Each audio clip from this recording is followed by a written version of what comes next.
I mentioned this briefly in my last video about the number line, but I want to go into a little more detail about integers, decimals, and fractions. The integers are the whole numbers that you see as tick marks on the number line.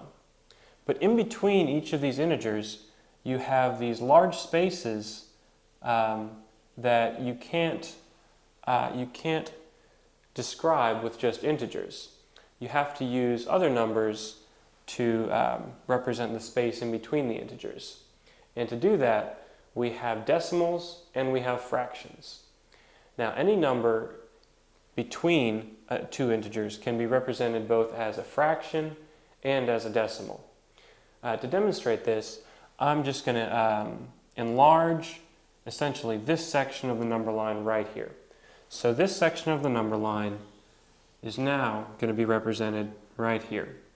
We have 0 over here and 1 over here. And we have this massive space in between where there are no integers.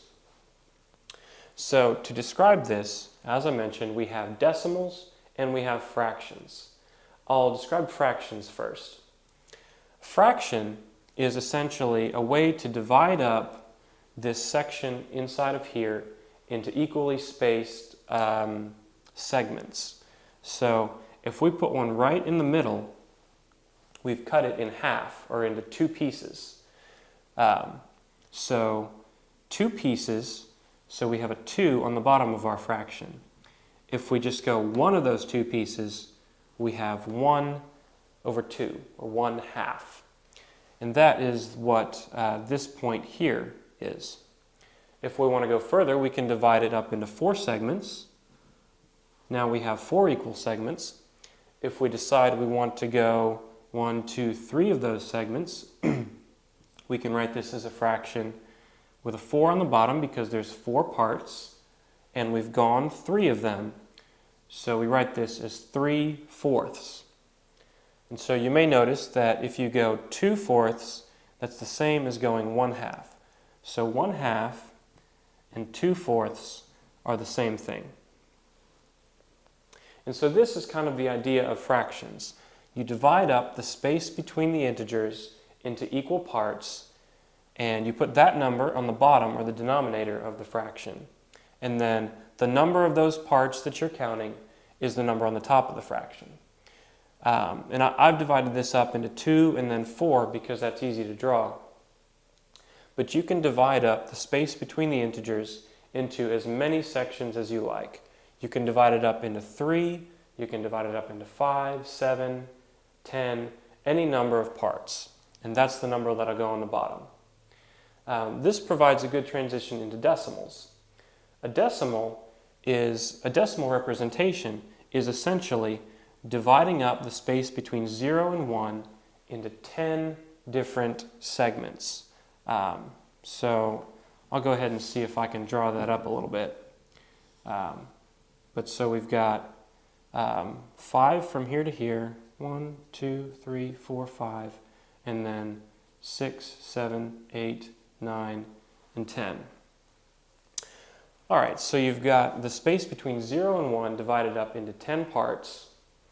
With decimals, though, instead of saying, for instance, instead of writing this as 3/10, which is a valid way to write this particular point as a fraction, you would write this as 0.3. Because we use the decimal system, every number place to the right of the decimal means you've divided up this space between the 2 integers into 10 equal parts, and this is how many of the parts we're talking about. So we take the integer immediately beforehand and then count forward 3 of the 10 parts, and that gives us 0.3, which is the same as 3/10. And so you can take the space between any of these integers. For instance, if you wanted to take the space between 3 and 4 and count 6/10 of the way from 3 to 4, you would write this as 3.6, because you've gone 6/10 of the way from 3 to 4. And so you can describe any number on the number line using decimals or fractions. If you want to get even more specific than tenths, you can divide up, for instance, if you wanted to go somewhere between 0.3 and 0.4, you could divide this space up here into 10 equal parts, and then however many of those parts you went forward from 0.3, you would write that as another decimal here, so 0.3 and however many parts. So that is a quick overview of integers, decimals, and fractions.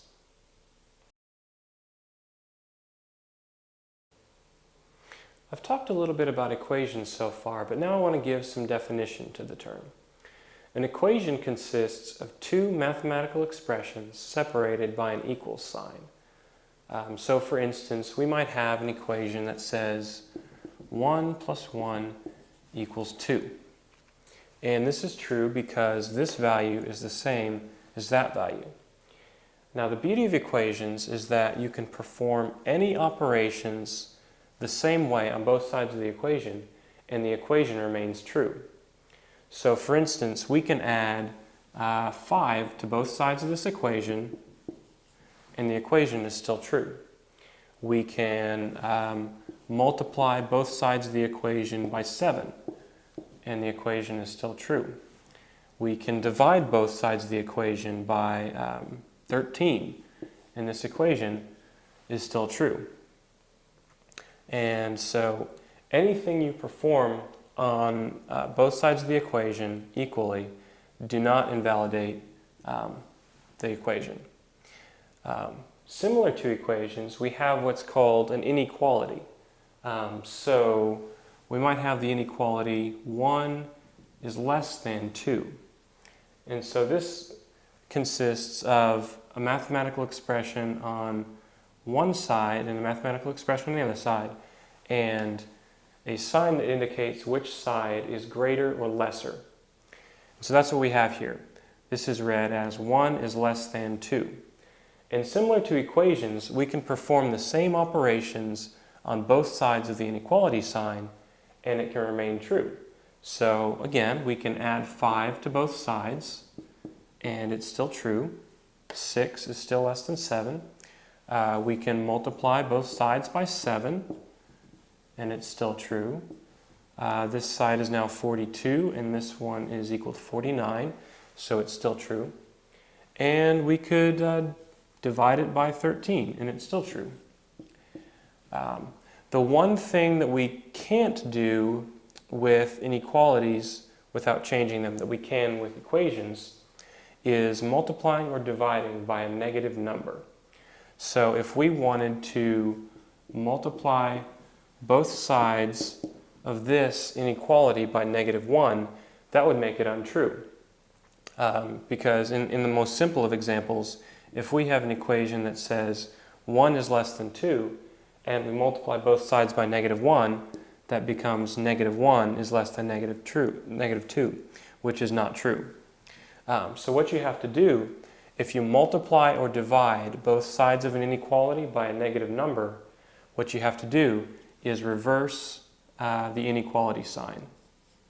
And so this is now a valid inequality once again, because we switched this sign after multiplying by -1. To show in real simple terms what that looks like, if you have 1 is less than 2, and then you want to make it negative, you can say -1 now is greater than -2. And that is the true expression of the inequality. And so you can have greater than or less than, and you can also have a greater than or equal to, which is something of a combination of equations and inequalities. So we would write greater than or equal to as a greater than sign with a line under it. And similarly, less than or equal to would be less than with a line under it. And so this is kind of a more formal definition of equations and inequalities and what you can do with them.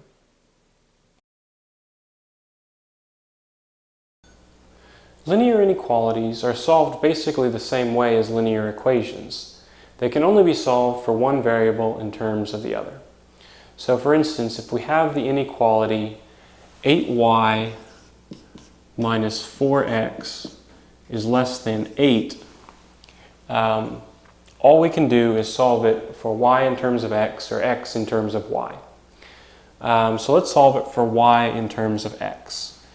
We'll divide both sides by 8, so that will give us y minus 1/2 x is less than 1. And then we'll isolate the y by adding 1/2 x to both sides. Adding 1/2 x to both sides. And that gives us y is less than 1/2 x plus 1. So now we have our inequality essentially in point-slope format. And so you can also graph inequalities in basically the same way as equations. We still have a slope and a y-intercept. And so we can graph our points here. We know that there's a point right here because it crosses the y-axis at 1. And we know that it has a slope of 1/2, which means that for every 1 unit it moves to the right, it moves half a unit up. Or for every 2 units it moves to the right, it moves 1 unit up. So we can plot a second point for this line by moving 2 units to the right and 1 unit up. And so our second point for the line is going to be up here at 2, 2. And this first one was at 0, 1. And so these are the 2 points for the line. And so let's go ahead and draw the line through these points. This is the line that represents what this would be if it were an equation.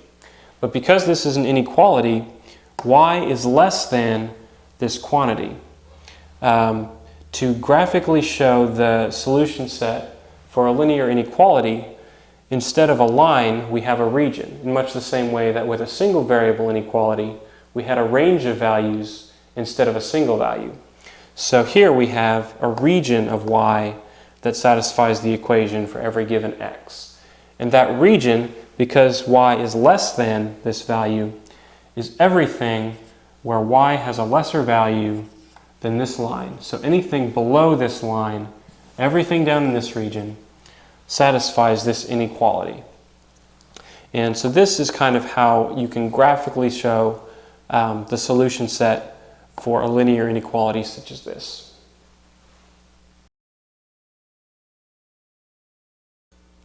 Now that we've laid a groundwork for multivariable equations by looking at linear equations, I want to look at systems of equations. Now, a system of equations is a set or a group of equations where the variables in however many equations you have represent the same quantities in each equation. So, for instance, if we have the system of equations 3x plus 4y equals 10 and 4x plus 8y equals 12, we have x and y in both of these equations, and this x and this x are the same, and this y and this y are the same. And so you have essentially 2 pieces of information about these variables instead of 1. And the general rule is that with systems of equations, if you have the same number of equations as you have variables, you can solve for values for the variables. You'll recall with a single 2-variable equation, we couldn't solve for values for x and y. We could only solve for those variables in terms of the other variable. So with a system of equations, if we have the same number of equations as variables, generally we can solve for values for those variables. Now there are 2 exceptions to that rule. One is if the 2 equations are contradictory. So for instance, if you had the system of equations x plus y equals 5 and x plus y equals 1. These 2 equations are contradictory because they're telling you that the same quantity, x plus y, is equal to 2 different things. And this obviously can't be solved for values. The other situation where you can't solve for values is if the two equations are redundant. So for instance, if we have x plus y equals 2 and 2x plus 2y equals 4. These two equations are redundant because they tell us the exact same thing. If we divide each term in this second equation by 2, what we're left with is equation 1. And so it's really no better than having just one equation. We can't solve it for the values for these two variables. One way to think about solving systems of equations, at least linear equations like this, is to think about it graphically. The definition of what we're looking for here can be shown very easily on a graph. Let's say that this first line, the graph looks like this, and this second line, the graph looks like this. And we have some x and y axis here. Let's say this is x and this is y. And this point right here is where these two lines intersect. And so this point has an x coordinate and a y coordinate.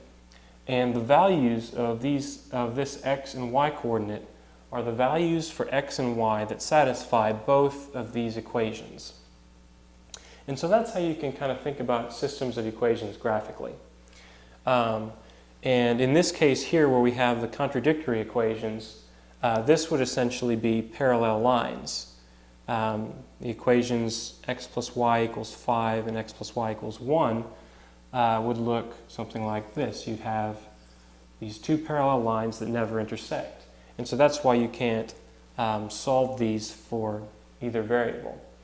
And in this case, with the redundant equations, this is as though you have one line drawn on top of another line. And so the solution for this is the entire line. So in both of these cases, there's no way to solve for x and y.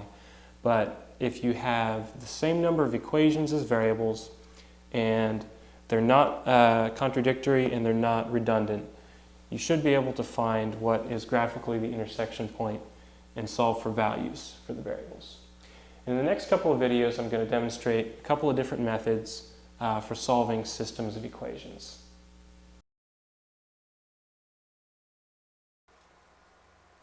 Factors. Factors are numbers that are multiplied together to obtain a product. For instance, in 2 times 3 equals 6, 2 and 3 are the factors. Common factor, a number that divides exactly into 2 or more other numbers. For example, the factors of 12 are 1 times 12, 2 times 6, and 3 times 4. So the factors of 12 are 1, 2, 3, 4, 6, and 12. The factors of 15 are 1 times 15, and 3 times 5. So the factors of 15 are 1, 3, 5, and 15. The common factors are 1 and 3. Those are the factors they have in common. Prime number. Prime numbers have 2 distinct, which means different, factors, 1 and itself. The very first prime number is 2, because the only factors of 2 are 1 and 2. 1 times 2 is 2. Some people think that 1 would be the first prime number. But 1 only has one factor, 1. 1 times 1 is 1. So 1 is commonly thought of as neither prime nor composite. A composite number being a number that has more than 2 factors. So 2 would be the first prime number, then 3, because 3 has only 2 factors. 1 times 3 is 3. 4 would be composite, since 1 times 4 is 4, and also 2 times 2 is 4. 5 would be prime. Its only factors are 1 and 5. 6 would be composite. 1 times 6 is 6, and 2 times 3 is 6. 7 would be prime, since its only factors are 1 and 7. 8 would be composite. 1 times 8 is 8, 2 times 4 is 8. 9 would also be composite. 1 times 9 is 9, 3 times 3 is 9. 10 would also be composite. 1 times 10 is 10, 2 times 5 is 10. 11 would be prime. 1 times 11 is 11, and so on and so forth. There are an infinite number of primes. A prime factor is a factor that's prime. So in our example above, in 12 and 15, the prime factor of 12 would be 2 and 3, and the prime factors of 15 would be 3 and 5. You can also do prime factorization. The prime factorization of a number, for instance, the prime factorization of 12 would be 2 times 2 times 3. That's where you write the product of a number only using primes. And the prime factorization of 15 would be 3 times 5. Unlike just writing the factors of a number, with prime factorization, you use only prime numbers as factors to multiply to get the result of the product you are seeking.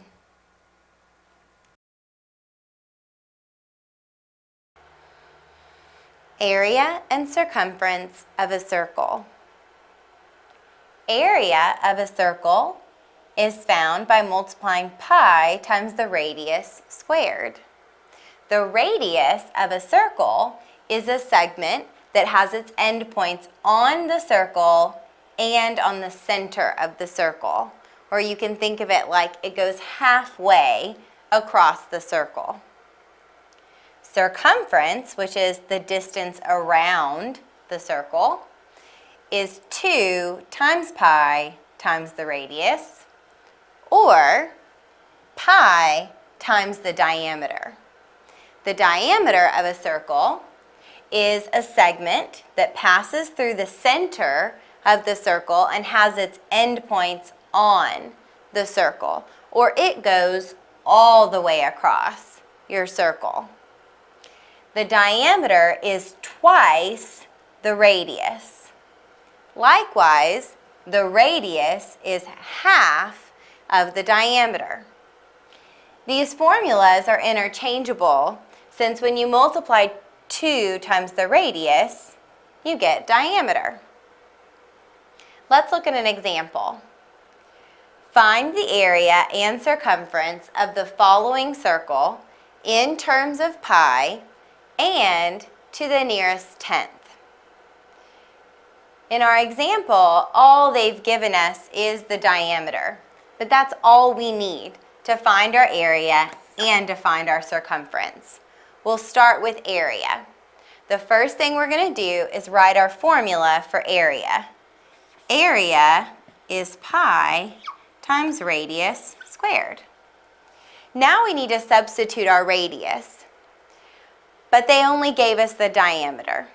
Keep in mind that the radius goes halfway across your shape, or that it's half the diameter. Your radius is half of your diameter. So the radius is half of 22 centimeters, which means that the radius is 11 centimeters. So now we'll substitute 11 centimeters for our radius. So our area is pi times 11 centimeters squared. We need to follow PEMDAS, so we need to square our radius first, take care of our exponents first. 11 squared is 121. Centimeters squared is centimeters squared. 121 centimeters squared times pi is 121 pi centimeters squared. They asked us to find our area and circumference in two different ways. The first way was in terms of pi. This answer is the area of our circle in terms of pi, which means leave pi in your answer, or don't multiply times pi. So this would be one of our answers. The second way they asked us to find area was rounded to the nearest tenth. So now we do need to multiply times pi. And when you multiply 121 times pi, you get that the area is about 380.1327, etc. So since they asked us to round to the tenths place, the 1 is in the tenths place, but the 3 tells the 1 what to do. The 3 tells the 1 to stay the same, so that would be 380 and 1/10 centimeters squared. Circumference, we can use either one of these formulas to find. Since we were given the diameter, we can just use our circumference equals pi times diameter formula. So now we need to substitute our diameter. The circumference is pi times 22 centimeters, which is 22 pi centimeters.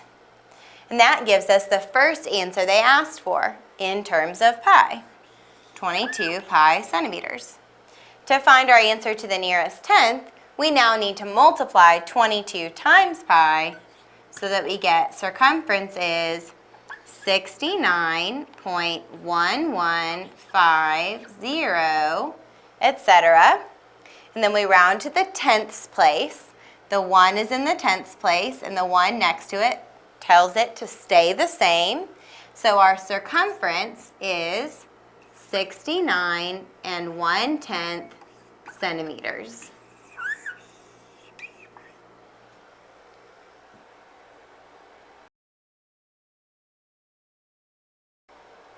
Area and perimeter of a triangle. The area of a triangle is found by taking half of the product of the base and the height. The base of the triangle can be any of the sides, but the height must be perpendicular to the base. The perimeter of a triangle is found by adding all the sides together. So side 1 plus side 2 plus the base, since those are the 3 sides. One way to remember the formula for the area of a triangle is that a triangle is half of a parallelogram. If you can imagine drawing the rest of the parallelogram out here, you can see this triangle is half of a parallelogram. The area of a parallelogram is base times height, so the area of half of a parallelogram, or a triangle, is half base times height. Now for an example. Find the area and perimeter of the following triangle. First, let's find the area. We're going to start by writing our formula for area of a triangle. The area of a triangle is half the product of the base and the height. Now we need to substitute our base and height. Area is 1/2. Again, the base can be any of the sides, but the height must be perpendicular to it. So start with the perpendicular height. right here, the 6 inches. It's perpendicular to this base, 13 inches. Therefore, our base is 13 inches and our height is 6 inches. So we substitute 13 inches for base times 6 inches for our height. Now, since all we're doing is multiplying, we can multiply in any order. We can take half of 13 and multiply that times 6, or we can take half of 6 and multiply that times 13, or we can do 13 times 6 and then take half of that product. So it's whatever is easiest, and to me, I think taking half of 6 would be the easiest. So I'm going to start by taking half of 6 inches. Half of 6 inches is 3 inches times 13 inches. 3 inches times 13 inches is 39 inches squared. Now for perimeter. Again, we're going to start with our formula. The perimeter of a triangle is the sum of all the sides.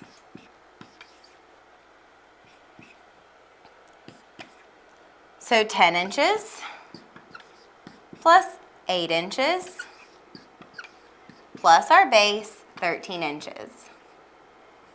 And we can again add this in any order that we want.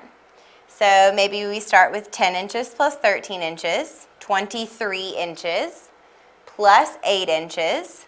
23 plus 7 would be 30, and 8 is one more than that, so the perimeter is 31 inches.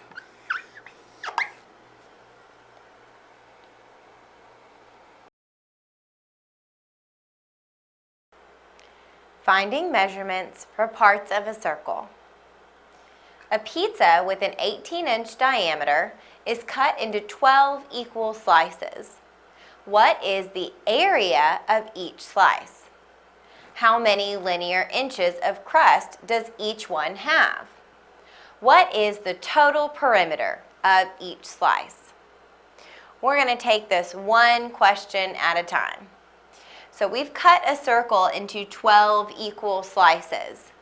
That means that the area of our circle has been cut into 12 equal pieces. So if I find the area of my circle and then divide it by 12, I can find the area of one piece of pizza. That's the question we're starting with. What is the area of each slice? So first I'm going to find the area of my circle. Area of a circle is pi times the radius squared. They didn't give us the radius though. We were given the diameter. The diameter is the distance across the circle through the center. It has its endpoints on the circle. The radius is the distance halfway across the circle, or it has its endpoints on the center and the outside of the circle. The radius then is half the diameter. So if the diameter is 18 inches, then the radius is 9 inches. So we substitute 9 inches for radius. Pi times 9 inches squared. So the area is 9 inches squared is 81 inches squared times pi is 81 pi inches squared. Now that's the area of the whole pizza. We want to find the area of just one slice, or of each slice. So that tells us we're going to divide. The area of our pizza is cut into 12 equal slices. So we're going to take our area, 81 pi inches squared,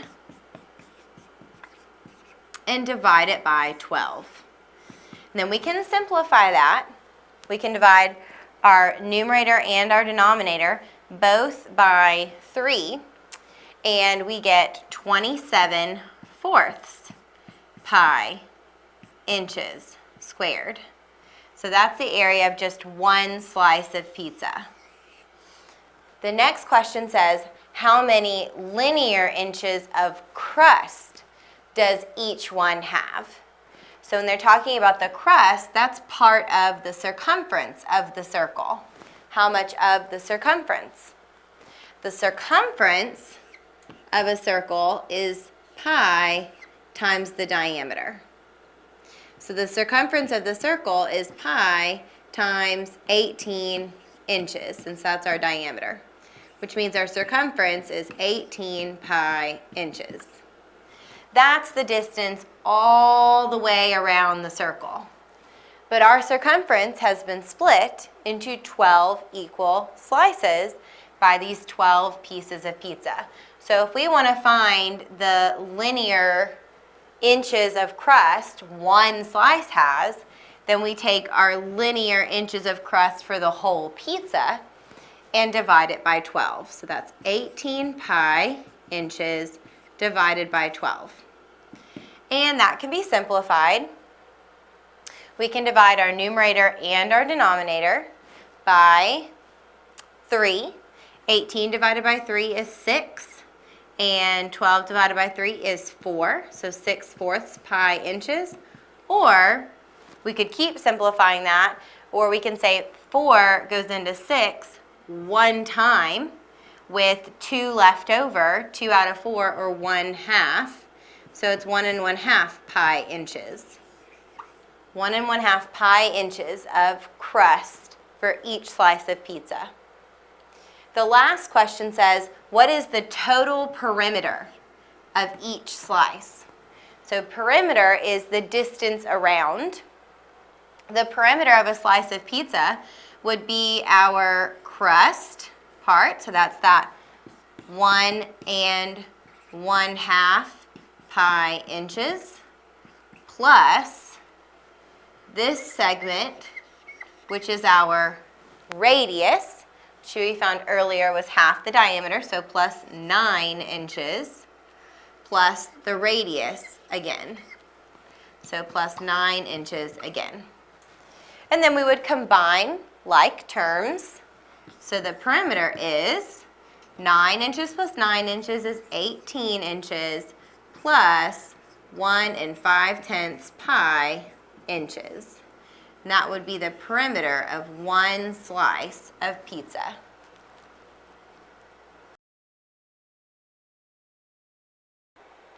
Geometric symbols, angles.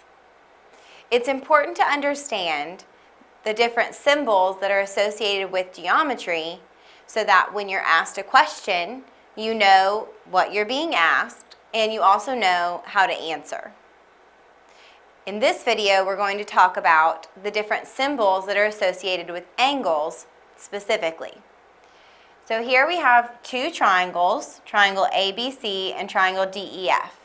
We're going to answer the following 3 questions, and we'll talk about what the symbols mean as we go. The first one is, name the angles in triangle ABC. There are a couple of different ways to name angles. One way is to use the angle symbol and just the letter of the vertex of the angle.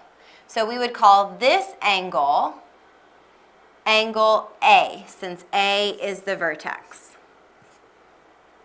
This angle would be called angle B. So we use the angle symbol and the letter for the vertex. The last angle would be angle C. Again, this is the angle symbol, and you name it by its vertex. The other way to name angles would be to use the 3 letters for the angle. So angle A could be called angle BAC. Notice that the vertex is in the center of the name, and we still use that angle symbol to name it. It looks very similar to the less than sign, but the bottom is straight.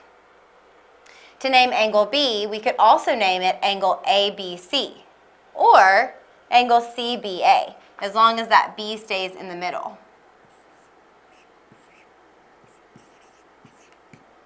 And then angle C can be called angle BCA or angle ACB. Again, that vertex needs to be the middle letter.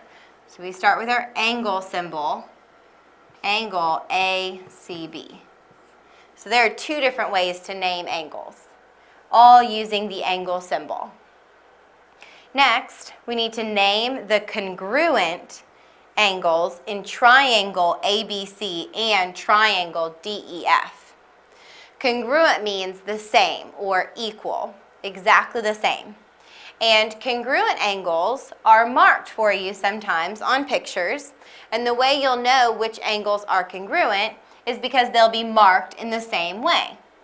So since angle A and angle D have the same mark on them, that means that angle A is congruent to angle D.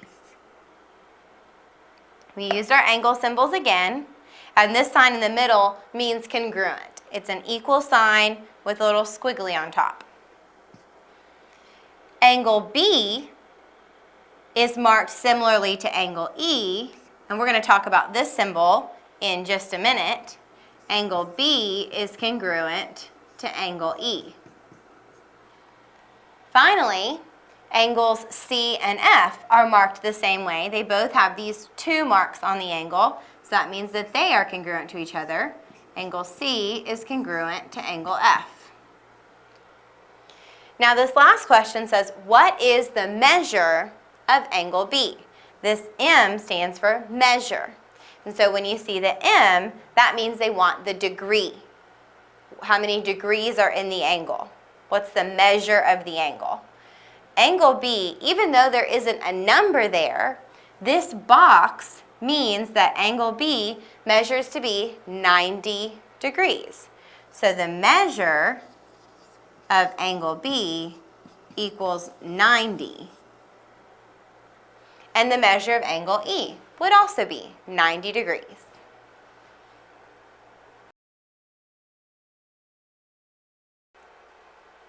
Right triangle word problem. A ramp with a 30-degree angle from the ground is to be built up to a 2-foot-high platform. What will be the length of the ramp? How far from the platform will it extend to the nearest inch? With problems like these, it's very helpful to draw a picture. So we have a ramp that makes a 30-degree angle with the ground. So let's start with that. Here's the ground. Here's our 30-degree angle. And it's to be built up to a 2-foot-high platform. So then here we have a platform, and it's 2 feet high above the ground. So there's a right angle there, perpendicular to the ground. The first question is, what will be the length of the ramp? So this is what we're trying to find. Well, before I start to find x, I first want to fill in what this angle is. You might already know that since we have a 30-degree angle and a 90-degree angle, that this angle has to be 60 degrees. But if you didn't know that, you could find it because there are 180 degrees in a triangle. So if you add 30 to 90, you get 120. 180 minus 120 leaves you with 60 degrees for that third angle. Now that we know it's a 30, 60, 90 triangle, we can apply our 30, 60, 90 rules to finding the length of our ramp. Our ramp is across from the 90-degree angle, therefore that's our hypotenuse. The side we know, the leg we know, is across from the 30-degree angle, so it's our shorter leg. And the hypotenuse of a 30, 60, 90 triangle is twice as long as the shorter leg. Our hypotenuse, again, we're using x for, equals 2 times the shorter leg, which is that 2-foot side. So 2 times 2 feet, which means x is 4 feet. Therefore, the length of the ramp is 4 feet.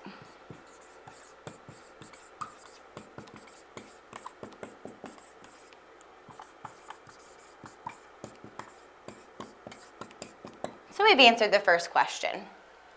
Then they asked, how far from the platform will it extend? How far from the platform will the ramp extend? So now they're asking us to find that length. And y is across from our 60-degree angle, so that's our longer leg. And the longer leg of a 30, 60, 90 triangle is the square root of 3 times the shorter leg. Our longer leg, again, is y, equals the square root of 3 times, and our shorter leg is still that 2-foot length. So y is 2 square roots of 3 feet. They didn't ask us for the answer in feet, they asked to the nearest inch. So the first thing I'm going to do is convert 2 square roots of 3 feet into inches by multiplying by 12. So y is 2 square roots of 3 times 12, since there are 12 inches in 1 foot, which is 24 square roots of 3 inches. But they didn't ask for it in simplest radical form, so then we'd actually want to calculate what 24 square roots of 3 inches is, and it's about 42 inches. Therefore, how far from the platform will the ramp extend? The ramp will extend about 42 inches from the platform.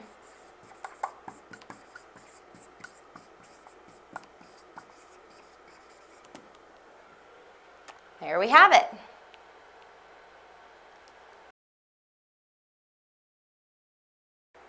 Volume and surface area of a pyramid. Volume is the space that a figure occupies. To find the volume of a pyramid, take 1/3 of the area of the base, capital B stands for area of the base, times the height of the pyramid. The height of a pyramid is the altitude, and the altitude is the perpendicular segment from the vertex perpendicular to the base of the pyramid. Surface area is the area of all the surfaces of a figure. To find surface area of a pyramid, take 1/2 times the slant height, L stands for slant height, times the perimeter of the base, P is perimeter of the base, plus the area of the base. Again, there's that capital B, it stands for area of the base. Let's put this into practice by looking at an example. Find the volume and surface area of the square pyramid. Since it's called a square pyramid, that means that the base of our pyramid is a square, which will help us when we have to find the area of the base. That'll help us find it knowing that it's a square. Let's start with volume. Volume is 1/3 the area of the base times the height of the pyramid. And now we need to substitute our area of our base and our height. Volume is 1/3 times, now since they told us our base was a square, to find the area of a square, we just take the side and square it. And our side of our base is 10 inches. So 10 inches squared will give us the area of our base. Times the height of the pyramid, and the height is the altitude or the perpendicular segment from the vertex to the base. So that's 12 inches. I need to follow my order of operations, so I'm going to have to square 10 inches squared first. Volume is 1/3 times 10 inches squared. 10 squared is 100. Inches squared is inches squared. Times 12 inches. Now all I have left is multiplication, so I can multiply in any order. I'm going to take 1/3 of 12 inches first. 1/3 of 12 inches is 4 inches times 100 inches squared. Finally, we multiply 4 inches times 100 inches squared. 4 times 100 is 400. Inches times inches squared is inches cubed. So the volume of the pyramid is 400 inches cubed. Now to find surface area. The surface area of a pyramid is 1/2 the slant height times the perimeter of the base plus the area of the base. And now we'll need to substitute in our different values for those variables. So surface area is 1/2 times slant height. The slant height is the height of the lateral faces, which are triangles. So it's the height of your triangle, one of your lateral faces. And in this case, that's 13 inches. So 1/2 times 13 inches. P again stands for perimeter of the base. And to find the perimeter of any shape, you can just add all the sides. But for a square, since they're all the same, we can do 10 inches times 4, which is 40 inches. Plus the area of the base, so we're going to do the same thing we did on volume. The base is a square. To find the area of a square, that's side squared, and our side is 10 inches, so 10 inches squared. And then we simplify. I'm going to take half of 40 inches since that's easier than taking half of 13 inches. Half of 40 inches is 20 inches times 13 inches plus 10 inches squared is 100 inches squared. Then I'm going to multiply 20 inches times 13 inches. 10 times 13 would be 130, but we double that since we're multiplying times 20. So that's 260 inches squared plus 100 inches squared. And we combine like terms. 260 inches squared plus 100 inches squared is 360 inches squared. And that's our surface area of our pyramid.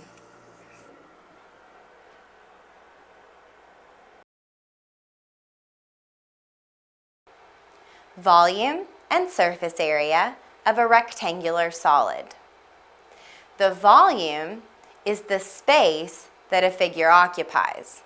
So to find the volume of a rectangular solid, multiply the length times the width times the height of the rectangular solid.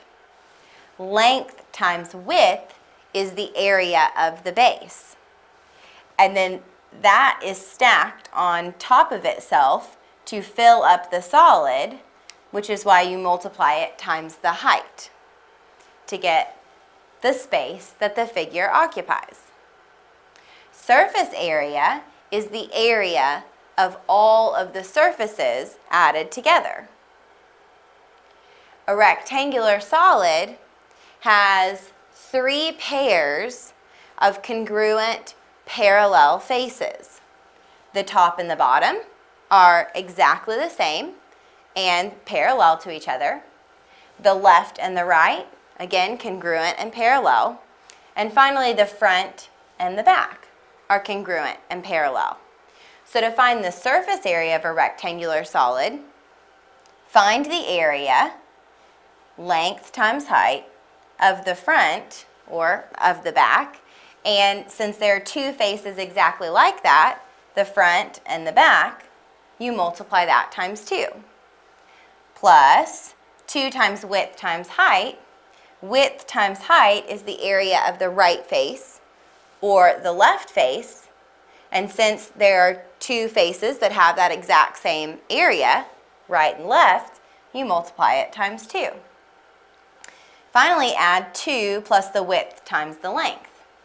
The width times the length is the area of the base or the bottom, and it's the same as the area of the top. So again, 2 faces with the same area, so we multiply that times 2.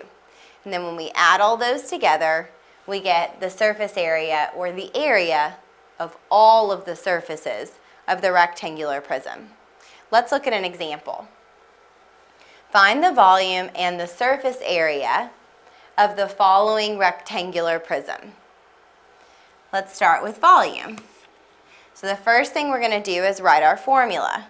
Volume is the length times the width times the height.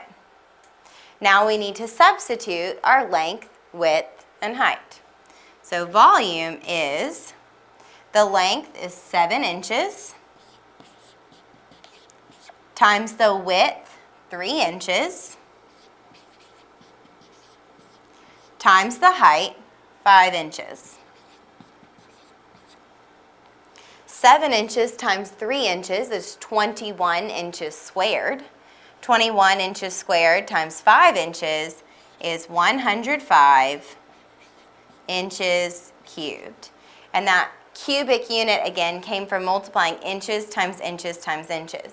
And volume will always be in cubic units. Now for surface area. First, again, we're going to write down the formula. So surface area is found by multiplying 2 times the length times the height, plus 2 times the width times the height, plus 2 times the width times the length. And now we'll substitute in our dimensions. Surface area is 2 times the length, 7 inches, times the height, 5 inches, plus 2 times the width, 3 inches, times the height, 5 inches, plus 2 times the width, 3 inches, times the length, 7 inches. Then we need to simplify according to our order of operations, which means we need to multiply first before we add. So the surface area is, and these three numbers can be multiplied in any order. So you could do 2 times 5 inches, 10 inches, then times 7 inches, 70 inches squared. And that came from your inches times inches. Plus 2 times 3 inches times 5 inches, 2 times 5 inches, 10 inches, times 3 inches, 30 inches squared. Plus 2 times 3 inches, 6 inches, times 7 inches, 42 inches squared. Finally, we can combine these all together for our surface area. So the surface area is 70 inches squared plus 30 inches squared is 100 inches squared, plus 42 inches squared, 142 inches squared.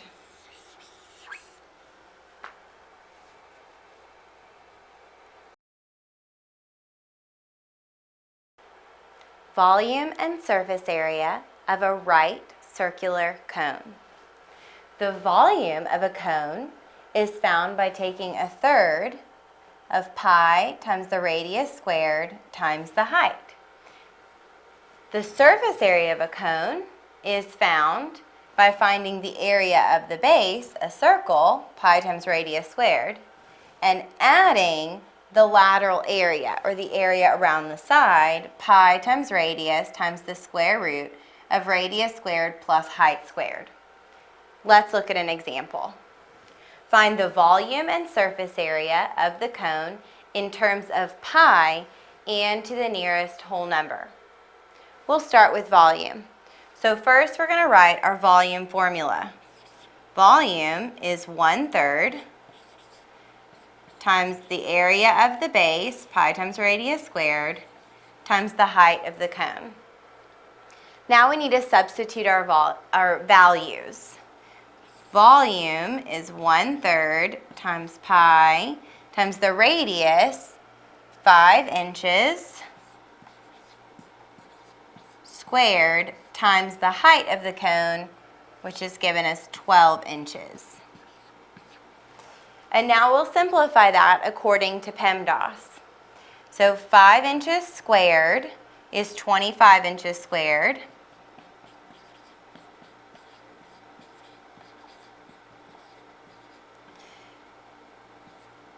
And now that all we have left is multiplication, we can multiply in any order we want. So we could first take 1/3 of 12, and we would get 4. 1/3 of 12 inches is 4 inches, or 12 inches divided by 3 is 4 inches. 4 inches times 25 inches squared is 100 inches cubed. Then times pi, that's 100 pi inches cubed. So there's our answer in terms of pi. Now for the nearest whole number, We multiply times pi, and we get that our volume is 314 inches cubed. So there are two answers for volume of that cone. Now to find surface area. So we'll start with our formula. Surface area is the area of the base, pi r squared, plus pi times radius times the square root of radius squared plus height squared. Then we need to substitute our radius and our height. So surface area is pi times the radius, 5 inches, squared, plus pi times the radius again, 5 inches, times the square root of the radius squared, 5 inches squared, plus the height squared, 12 inches squared. Whew. And now we need to simplify. So I'll start here with 5 inches squared, 25 inches squared times pi, 25 pi inches squared. Now to get to after our plus sign. 5 inches times pi is just 5 pi inches for now. And then we're going to simplify under our radical. 5 inches squared is 25 inches squared, plus 12 inches squared is 144 inches squared. So we still need to simplify under our radical, so the rest of this isn't going to change. 25 pi inches plus 5 pi inches times 25 inches squared plus 144 inches squared is 169 inches squared. And then we need to take the square root of that. So the surface area is 25 pi inches plus 5 pi inches times the square root of 169 inches squared is 13 inches. Now we can multiply 5 pi inches times 13 inches. So surface area is 25 pi inches plus 5 times 13, 5 times 10 is 50, 5 times 3 is 15, so 65 times pi, 65 pi, inches times inches, inches squared. Now finally we can add 25 pi inches plus 65 pi inches. 20 and 60 is 80, 5 and 5 is 10, so 90 pi inches squared. And these should have been inches squared as well. Lost our 2 there. And that's our answer in terms of pi. And then to find it to the nearest whole number, we need to multiply times pi. 90 times pi is 283 inches squared.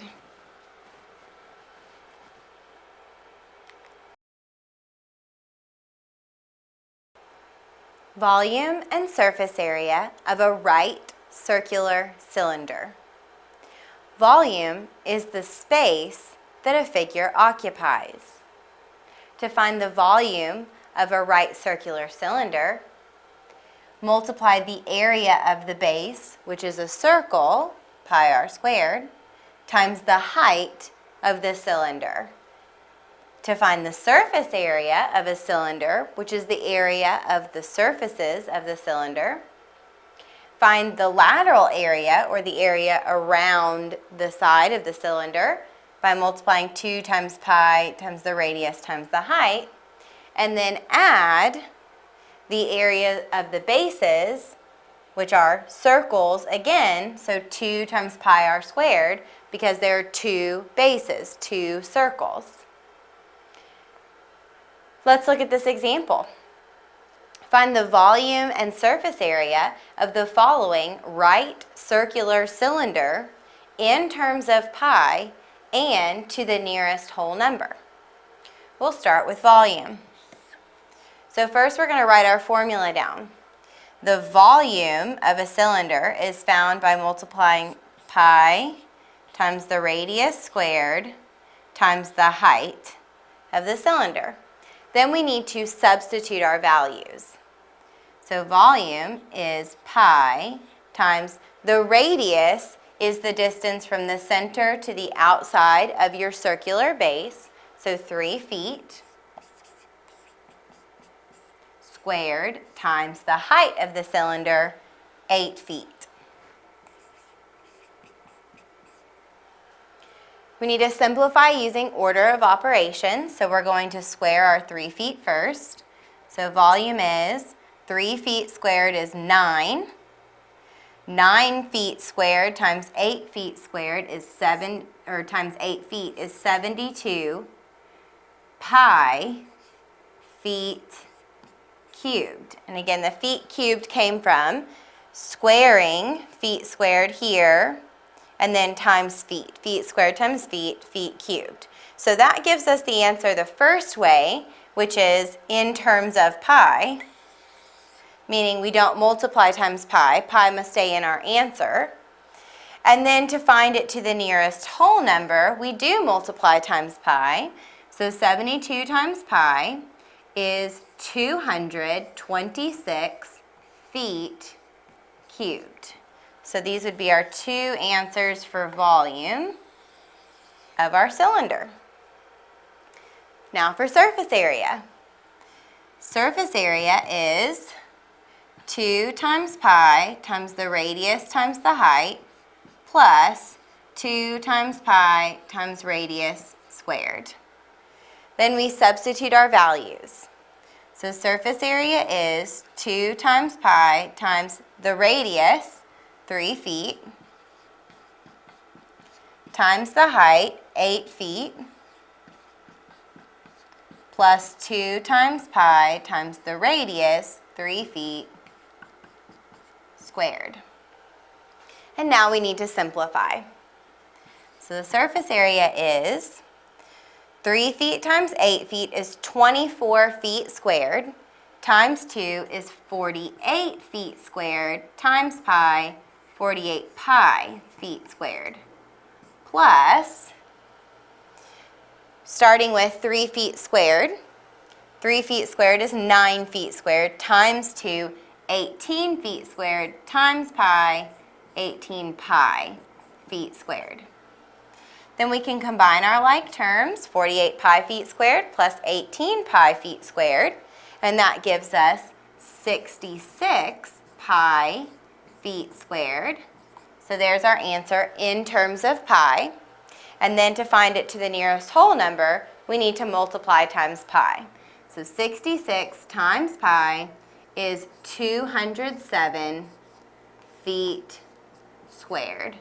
So there's our surface area in terms of pi and to the nearest whole number.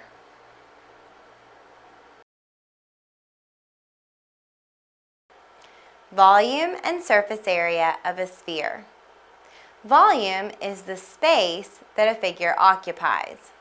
The volume of a sphere is found by multiplying 4/3 times pi times the radius cubed. The radius is a segment that goes from the center of the sphere to a point on the outside of the sphere. Surface area is the area of the complete surface of the sphere, and it's found by multiplying 4 times pi times radius squared. Let's look at an example. Find the volume and the surface area of the following sphere in terms of pi and to the nearest whole number. We'll start with volume. So first we'll write our formula for volume, which is 4/3 times pi times radius cubed. And then we'll substitute our radius, which is given here as 6 feet. Volume is 4/3 times pi times 6 feet cubed. So the volume is 4/3 times pi times 6 feet cubed. 6 times 6 is 36, times 6 is 216 feet cubed. 4/3 of 216 is 288. So the volume is 288 pi feet cubed. That's our answer in terms of pi. To find it to the nearest whole number, simply multiply times pi. And 288 times pi is 905 feet cubed. Now to find our surface area. The surface area is found by multiplying 4 times pi times radius squared. So now we need to simplify or substitute 6 feet for our radius. So 4 pi times our radius is 6 feet squared. We follow PEMDAS, we need to do 6 feet squared first. 6 feet squared is 36 feet squared, so 4 times pi times 36 feet squared. And then 4 times 36 feet squared is 144 times pi, 144 pi feet squared. So that's our answer in terms of pi. And then to find it to the nearest whole number, we need to multiply times pi, which gives us 452 feet squared.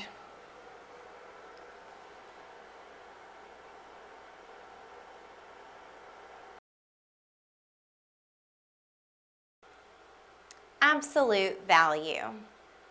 Absolute value is the distance of a number from 0 and is always positive. It's denoted by a pair of vertical lines surrounding the value, such as the absolute value of 3. You can think of absolute value like you're being asked a question. And the question is, how far is 3 from 0? 3 is 1, 2, 3 places from 0. So the absolute value of 3 is 3. The absolute value of a negative number and its positive counterpart are the same. So the absolute value of negative 3 is also 3 because negative 3 is also 3 places from 0. 1, 2, 3 places from 0. The absolute value of a difference, when you're doing that, the order doesn't matter.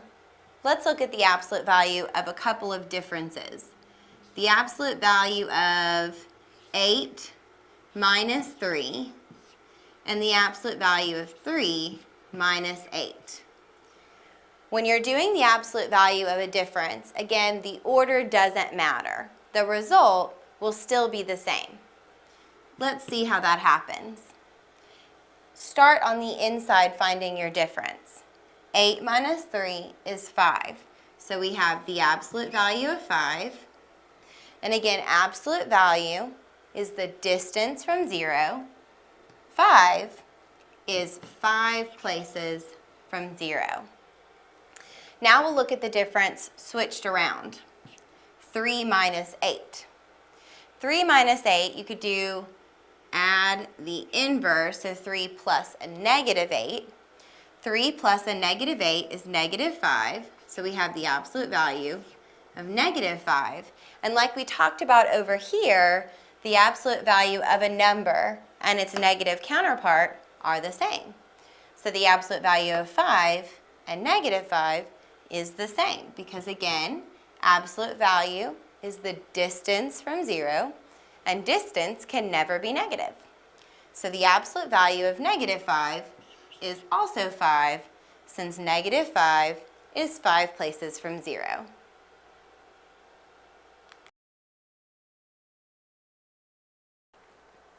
Adding and subtracting decimals. When adding and subtracting decimals, first, line up the decimals.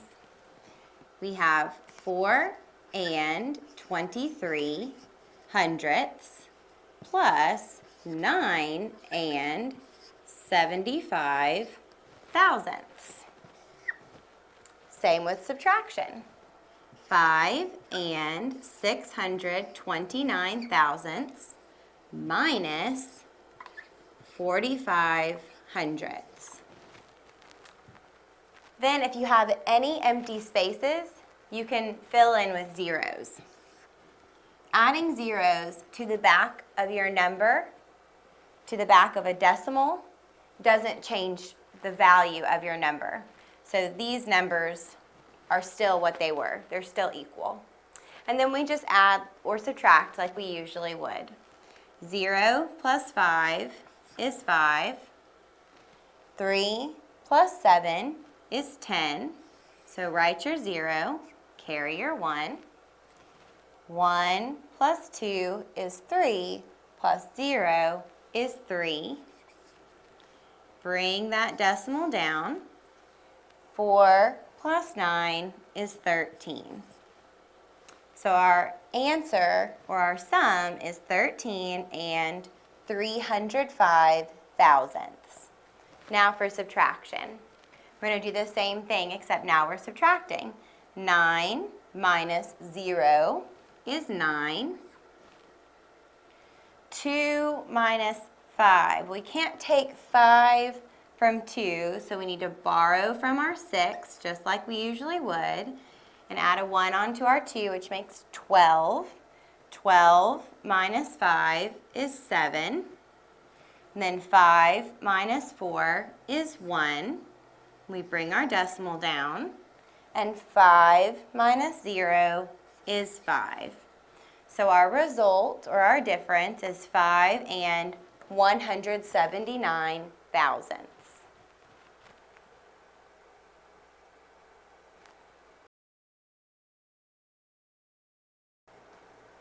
Adding and subtracting fractions. To add and subtract fractions, first make sure that the denominators are the same. If they aren't, like in 5/9 minus 1/6, then we need to find the least common denominator. The least common multiple of 9 and 6 can be found by listing the multiples 9, 18, 27, etc.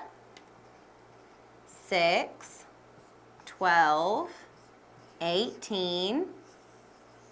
Our least common multiple is 18, so we're going to change both of our fractions, 5/9 to something over 18, and 1/6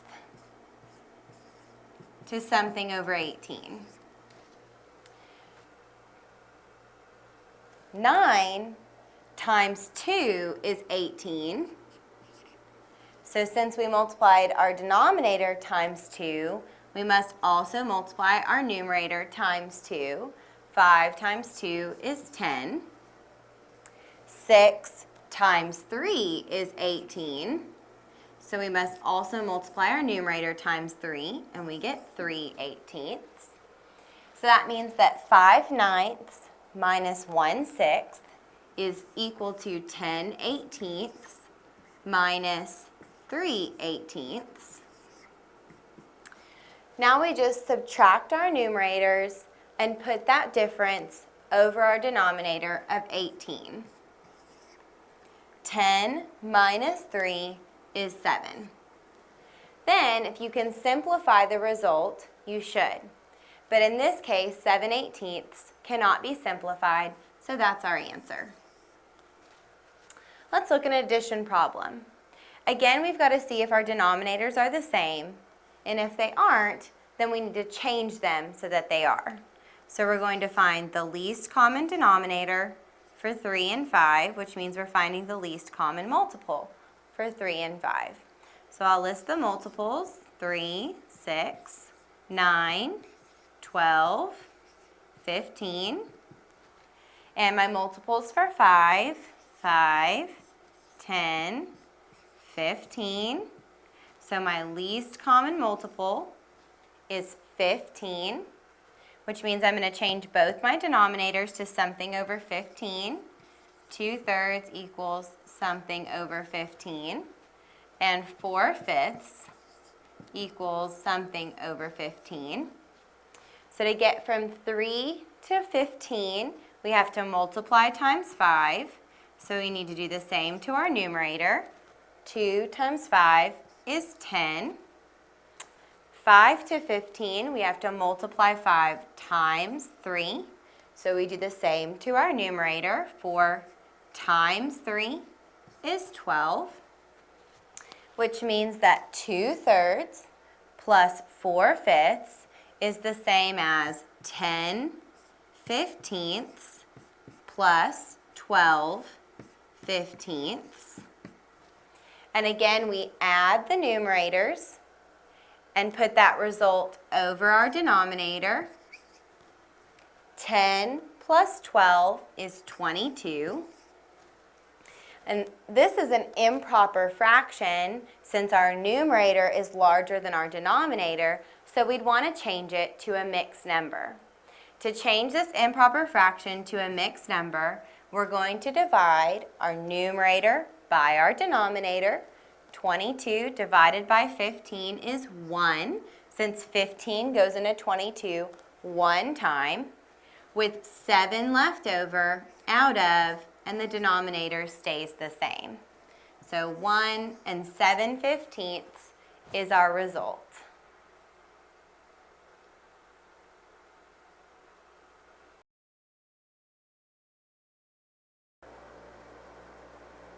Up here on the board, we have a sequence of numbers of 43, 31, 19, and 7.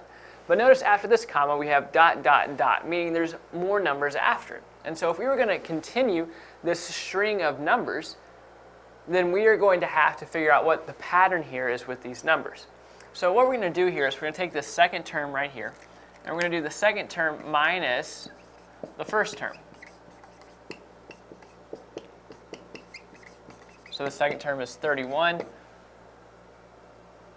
minus the first term, which is 43, which gives us negative 12. Now, if we were to continue that and do the third term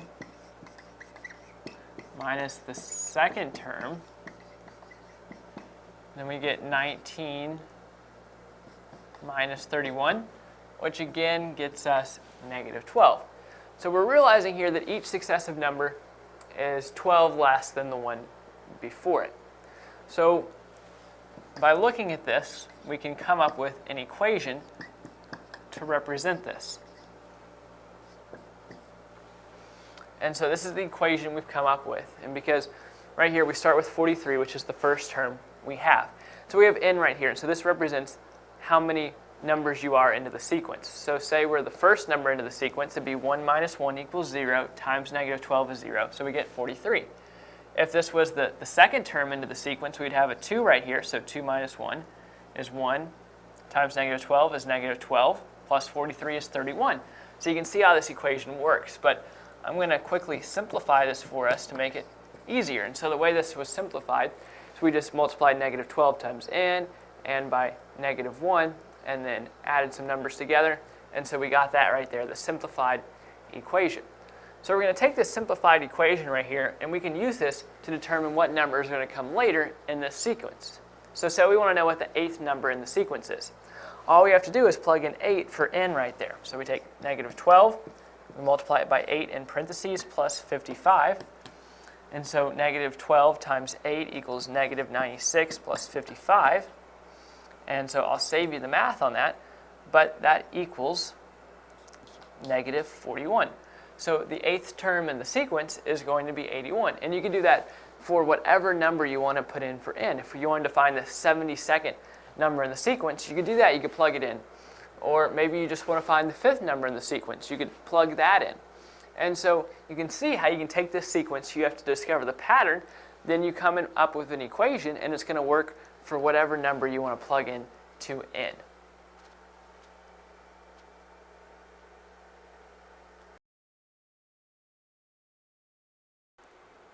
Associative property. The associative property states that when adding or multiplying a series of numbers, it does not matter how the terms are ordered. Remember that simplifying within the parentheses is the first step using the order of operations. So you can remember the associative property, the rule for the associative property, because the numbers are grouped or associated with one another. Let's look at a couple of examples. A plus B plus C is equal to A plus B plus C. So again, we're going to do what's in the parentheses first. Let's try this with 2 plus 3 plus 4 equals 2 plus 3 plus 4. So again, we're going to follow our order of operations, or PEMDAS. We're going to start by adding 2 plus 3, 5 plus 4 is equal to 2 plus, and again, following order of operations, 3 plus 4, which is 7. 5 plus 4 is 9, and that does equal 2 plus 7, which is also 9. So you can see it doesn't matter which terms we add first. Since we're doing addition, it doesn't matter what we do first. Let's see what happens when we do the multiplication side. So again, I'm going to use 2 times 3 times 4 is equal to 2 times 3 times 4. According to PEMDAS, we have to start inside our parentheses. So that's 2 times 3 times 4 is 12 is equal to, again, starting in our parentheses, 2 times 3 is 6 times 4. 2 times 12 is 24, and that does equal 6 times 4, which is also 24. Like the commutative property, the associative property is only true for addition and multiplication. Let's look what happens when we try to use it on subtraction and division. So if we tried to use the associative property, it would look like A minus B minus C, but again, it's not going to be equal to A minus B minus C. So I'm going to use numbers like 8 minus 4 minus 2 does not equal 8 minus 4 minus 2. Again, using order of operations, 8 minus 4 is 4, minus 2 does not equal 8 minus 4 minus 2 is 2. 4 minus 2 is 2, and that does not equal 8 minus 2, which is 6. As you can see, the associative property does not work on subtraction. Let's use it on division now. So with division, it would look like A divided by B divided by C, again, will not equal A divided by B divided by C. I'm going to use the same numbers we used for subtraction. So 8 divided by 4 divided by 2 does not equal 8 divided by 4 divided by 2. Let's simplify. Order of operations, 8 divided by 4 must be done first. 2 divided by 2 does not equal, again, parentheses first, 8 divided by 4 divided by 2 is 2. 2 divided by 2 is 1, and that does not equal 8 divided by 2, which is 4. And that's the associative property.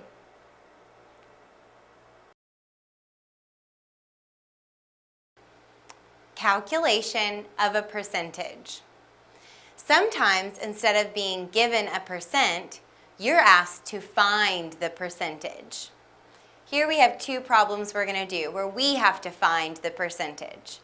The first one says, what percent, so again, we don't know the percent, of 40 is 35. In this case, we can think of a percent as a part divided by a whole. So in this case, our part would be the 35 out of the whole, which would be 40. Then we divide our numerator by our denominator to get our decimal. 35 divided by 40 is 875 thousandths. And then we convert our decimal to a percentage by either multiplying times 100 or moving our decimal 2 places to the right. So that's 87 and 5/10%. So 35 is 87 and 5/10% of 40. The other way to do it is to again start by thinking of your percentage as a part out of a whole, so setting up your fraction. In this case, when we do what percent of 25 is 12, our part is 12 and our whole is 25. But remember, a percent is a part out of 100. So if we convert our denominator to something over 100, then we'll know what that part is. So to change our denominator from 25 to 100, we have to multiply times 4, which means we have to do the same to our numerator. So 12 times 4 is 48. So that's 48 out of 100, or 48%. So 12 is 48% of 25. It's not quite half of it, it's not quite 50%, it's 48%.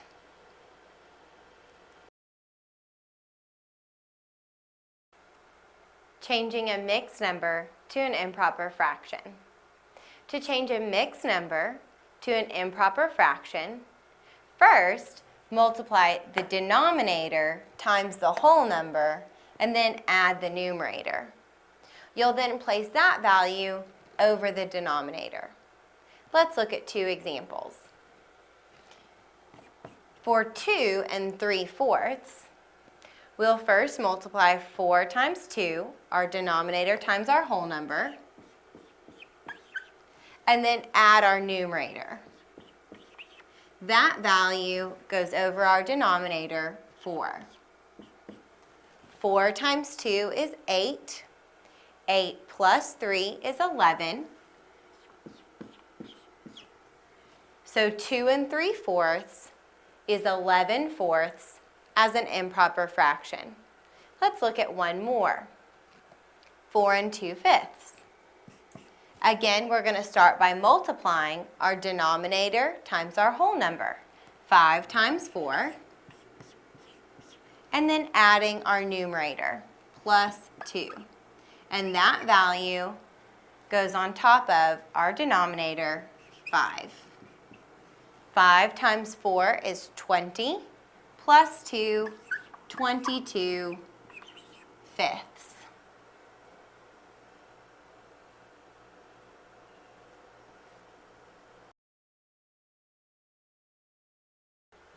Changing a number from standard form to scientific notation.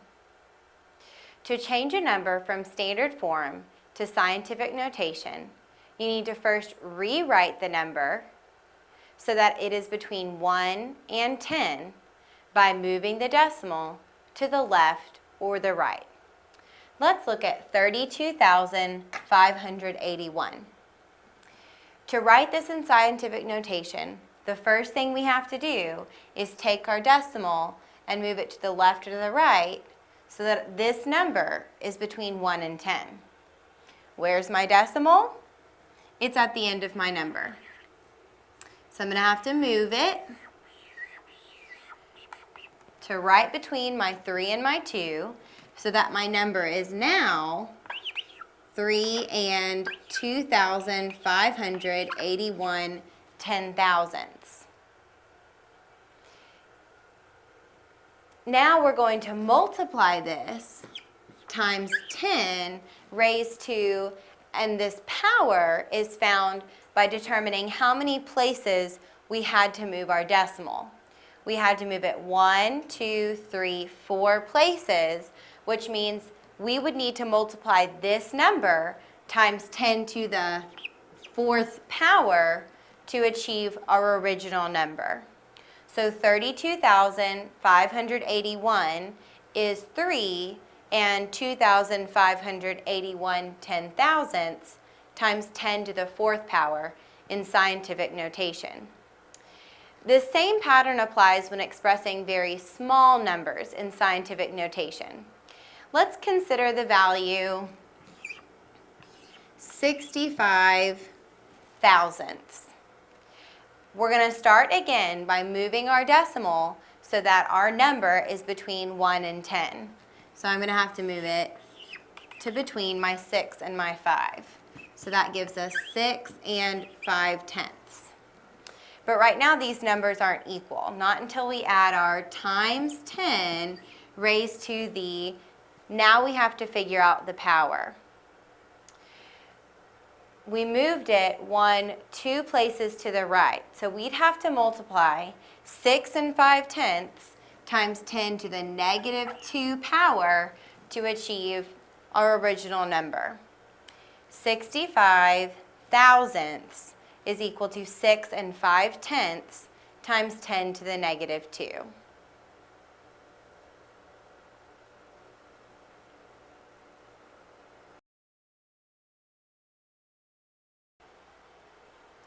Computation with percentages. In problems involving percentages, it is usually easiest to convert to a fraction or a decimal. Let's look at 2 examples. First, we're going to calculate 40% of 62. Of in math means to multiply. So we're doing 40% times 62.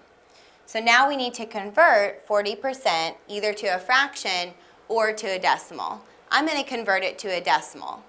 And to do that, all I have to do is take my decimal and move it 2 places to the left. So 40% as a decimal is 4/10 or 40 hundredths times 62.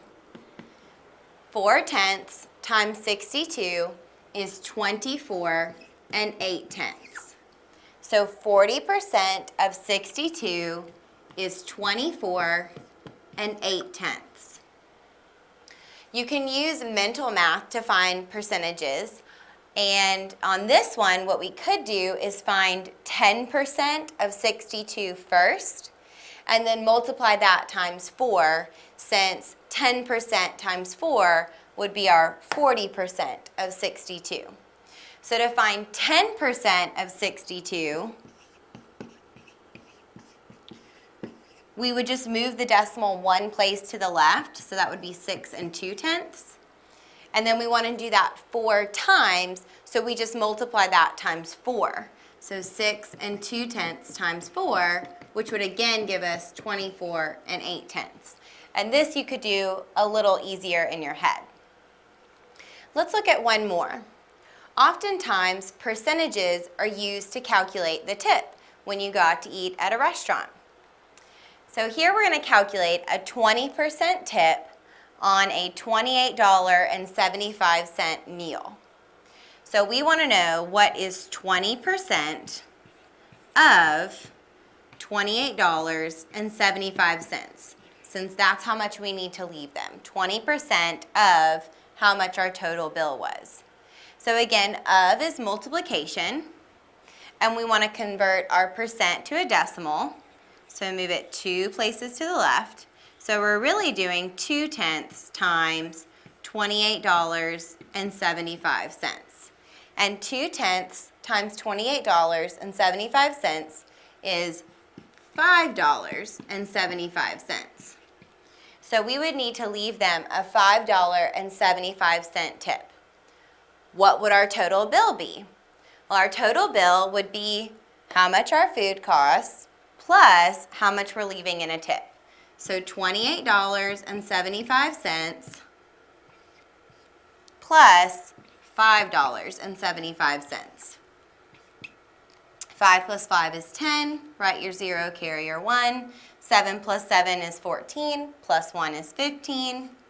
Carry your 1. Bring down our decimal. 8 plus 1 is 9. Plus 5 is 14. Write your 4. Carry your 1. 2 plus 1 is 3. So our total bill would be $34.50 with the tip included.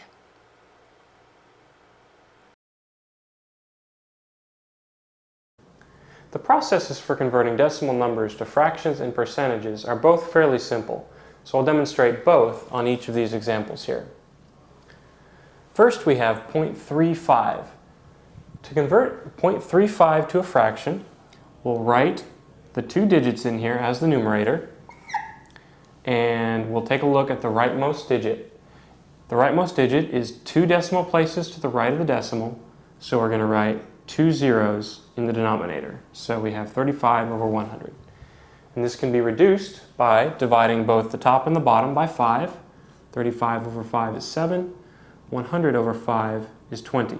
So this is equal to 7 over 20. To convert a decimal to a percentage, all we have to do is move the decimal point 2 places to the right. So 0.35 is equal to 35%. In the second example, we have 0.215. Once again, we'll write 215 as our numerator. The rightmost digit is 3 places to the right of the decimal, so we will write 3 zeros in our denominator. 215 over 1,000. We can divide top and bottom by 5, so 215 over 5 is equal to 43, and 1,000 over 5 is equal to 200. So this fraction is the same as 43 over 200. To convert to a percentage, we can just move the decimal point 2 places to the right. So 0.215 is equal to 21.5%. In this final example, we have 0.842. We will once again write these digits as our numerator. The rightmost digit is 3 places to the right of the decimal, so we will once again have 3 zeros in our denominator. 842 over 1,000. We can reduce by dividing top and bottom by 2. 842 over 2 is 421, and 1,000 over 2 is 500. So this fraction reduces to 421 over 500. To convert to a percentage, once again, we'll just move the decimal point 2 places to the right. So 0.842 is equal to 84.2%.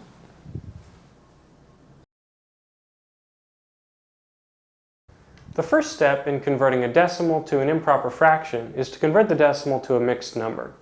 So we'll convert to mixed numbers first. In this first example, we have 7.6. To convert this to a mixed number, we'll take the whole part, or the part to the left of the decimal, which is a 7, and then we'll take the part to the right of the decimal, which is a 6. Now, we can put the 6 over a power of 10, and there's only 1 digit to the right of the decimal, so there's only 1 0. So we have 7 and 6 over 10. Now we can reduce this fraction by dividing top and bottom by 2. So we have 3 on top and a 5 on the bottom. So this is equivalent to 7 and 3/5. Now to convert this to an improper fraction, we'll multiply the denominator by the whole number and then add the numerator. 5 times 7 is 35, plus 3 is 38. So we have 38 over 5. In this next example, we're going to once again take the whole number part, which is the 5, and then we will put the part to the right of the decimal over a power of 10. 2 places to the right of the decimal, so 2 zeros, 35 over 100. We can reduce this by dividing top and bottom by 5. 35 over 5 is 7. 100 over 5 is 20. So this is equivalent to 5 and 7 over 20. To convert to an improper fraction now, we'll multiply 20 times 5, which is 100, plus 7, which is 107. So we have 107 over 20.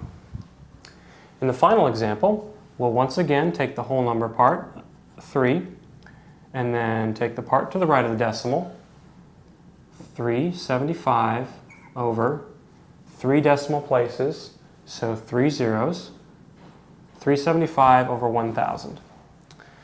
Now, we can divide top and bottom here by 125, which leaves us with 3 over 8. So this number is equivalent to 3 3/8. Now to convert to an improper fraction, we'll once again multiply 8 times 3, which is 24, plus 3, which is 27. So we have 27 over 8.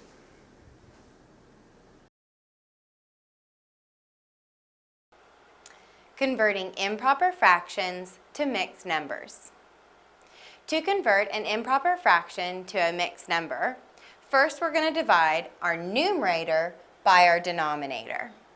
22 divided by 5 is 4, with a remainder of 2.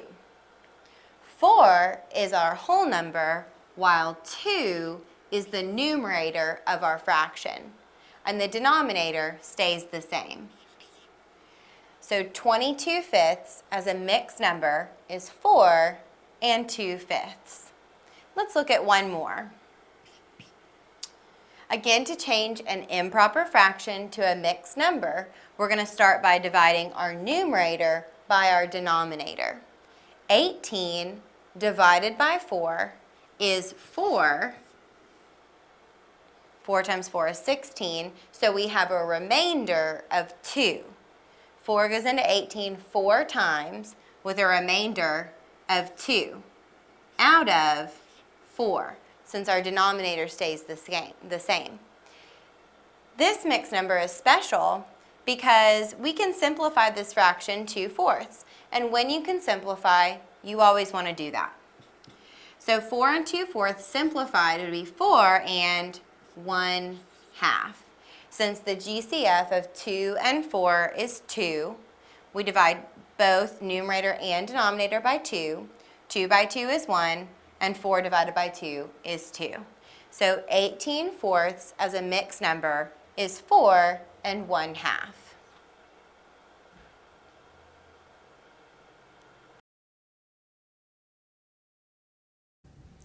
The methods for converting a mixed number to a fraction and a decimal are very different from one another. So I'm going to demonstrate how to convert to a fraction on all three of these examples first. Here we have 4 2/5. Now to convert this to a fraction, we have to take the denominator and multiply by the whole 5 times 4, and then add the numerator, 2. So we have 5 times 4 is 20, plus 2 is 22. Now we take that, and that's our new numerator, and we retain the same denominator, 5. So this is the fractional form of that mixed number. Moving on to this one, we have 2. We'll multiply it by 7 to get 14, and then we'll add 1 to get 15. And we retain the same denominator once again, 15 over 2. Finally, this one, we have 4 times 3 is 12, and we'll add this 3 to get 15. So we have 15, and once again, retaining the same denominator of 4, we have 15 over 4. The method for converting to a decimal is to take the whole part of the number, in this case 4, add a decimal point, and then take the fractional part, 2/5, and modify this fraction so that it retains its value but has a denominator of 100. To do this, we have to multiply the top and bottom by 20. 20 over 20. 2 times 20 is 40. 5 times 20 is 100. Once we have a denominator of 100, we can take the numerator and put it to the right of the decimal, 40. So this number is 4.40. In this case, we have a 7, put a decimal point past it, and we have 1/2. To convert 1/2 to a denominator of 100, we multiply by 50 over 50, and we get 50 over 100. We can take this 50 and put it to the right of the decimal. We have 7.50. In the third example, we have a 3, and we have 3/4. To get 3/4 to have a denominator of 100, we multiply by 25 over 25, and we get 75 over 100. So then we can put 75 to the right of the decimal, 3.75.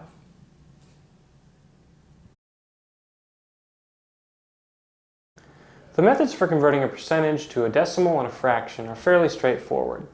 Let's look at some examples. First, we have 68%. To convert a percent to a decimal, all you have to do is move the decimal point 2 places to the left. So, for instance, 68% is equal to 0.68. To convert a percentage to a fraction, all you have to do is write the percentage as the numerator of a fraction with the denominator of 100. So we have 68%, so 68 in the numerator, over 100. And we can reduce this fraction by dividing top and bottom by 4. 68 over 4 is 17. 100 over 4 is 25. So 68% is equal to 17 over 25. The next example, we have 13.7%. And once again, we can find the decimal equivalent by moving the decimal point 2 places to the left. So 13.7% is equal to 0.137. Now, to convert this to a fraction, we can do the same thing we did over here with the 68%, but we have a decimal point in the percentage. So if we write 13.7 over 100, we have a decimal in our numerator. We can eliminate that decimal by multiplying top and bottom by 10. That will change 13.7 to 137, and it will add a 0 to the bottom. So we have 137 over 1,000. In the final example, we have 58.6%. And as before, to change to a decimal, all we have to do is move the decimal point 2 places to the left. So we have 58.6% is equal to 0.586. And to convert this to a fraction now, we have to do the same thing we did over here. We can write 58.6 over 100, but then we have to multiply top and bottom by 10 to eliminate the decimal point. That gives us 586 over 1,000. But we can reduce this fraction also. So we'll divide top and bottom by 2. 586 over 2 is the same as 293. And 1,000 over 2 is the same as 500. So this percentage is also equivalent to 293 over 500.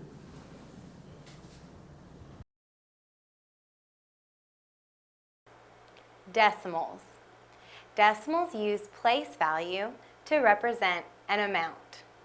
To read a decimal, like we have here, first read the number to the left as a whole number, followed by and, then read the number to the right of the decimal, followed by the last place value. So this number would be read as 641 and 5,129 10,000ths. This number could also be represented as a mixed number. 641 and 5,129 10,000ths. Let's look at another decimal. 5 and 8,139 10,000ths. We could write this number as an improper fraction by taking the 5 plus, this would be 8/10ths since it's in the tenths place, plus 1/100ths, plus 3,000ths, plus 9/10,000ths, which would give us 58,139 10 thousandths. So we've seen a decimal in decimal form. We've seen it represented as a mixed number and also as an improper fraction.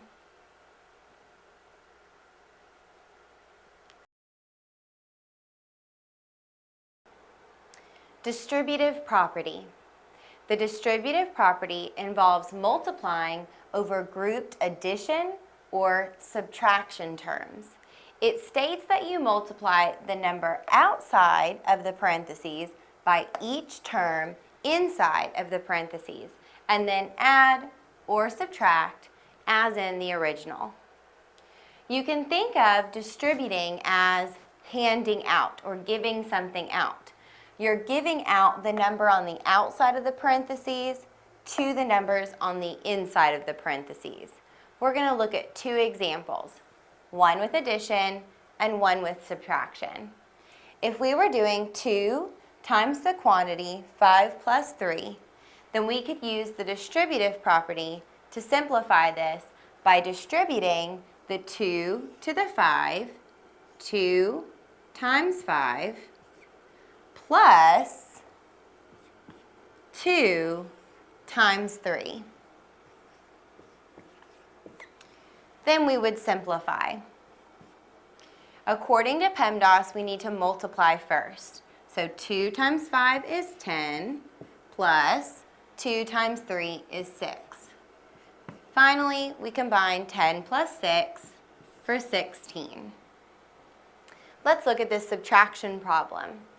If we wanted to simplify 4 times the quantity 5 minus 2, we would start by multiplying 4 times 5 minus 4 times 2. And then we would simplify. Following the order of operations, we're going to multiply first. 4 times 5 is 20 minus 4 times 2 is 8. And 20 minus 8 is 12.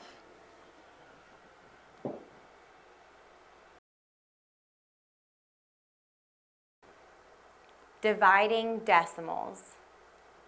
To divide decimals, first move the decimal point in the divisor so that it's a whole number. Then move the decimal point in the dividend the same number of places. And finally, move the decimal point up so that you know where it goes in your answer. So this means that now we're dividing 25 into 789 and 5/10. Now we just divide as we would with whole numbers until we get no remainder, or you know it's a repeating decimal. So 25 goes into 78 3 times. 25 times 3 is 75. We subtract and we get 3. Bring down the 9. And 25 goes into 39 1 time. 25 times 1 is 25. We subtract. 9 minus 5 is 4. 3 minus 2 is 1. Then we bring down our 5. 25 goes into 145 5 times. 25 times 5 is 125. Then we subtract. 5 minus 5 is 0. 4 minus 2 is 2. And then we have to add on a 0 so that we can continue. Since our remainder isn't 0, we still have 20 here. We need to add on a 0 to bring down, because we can add as many zeros after our decimal place as we like without changing the number. 25 goes into 200 8 times. 25 times 8 is 200, so that when we subtract, we get a remainder of 0. Now that we've reached a remainder of 0, we're finished dividing, and our result is 31 58/100.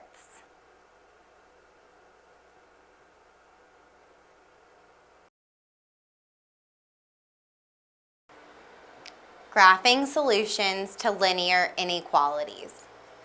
First, we're going to graph y is greater than 1/3 x plus 2. To graph a linear inequality, we're going to graph the line as if this were an equal sign, and then if it's greater than or less than, it's a dashed line. If it's greater than or equal to, less than or equal to, we use a solid line. So since this is just greater than, we need to use a dashed line. This is in slope-intercept form. Y equals mx plus b. So our slope is 1/3. And our y-intercept is 2. So we're going to start with our y-intercept at 2. And then use our slope to find our next point. Rise 1, run 1, 2, 3. And then we'll draw our dashed line.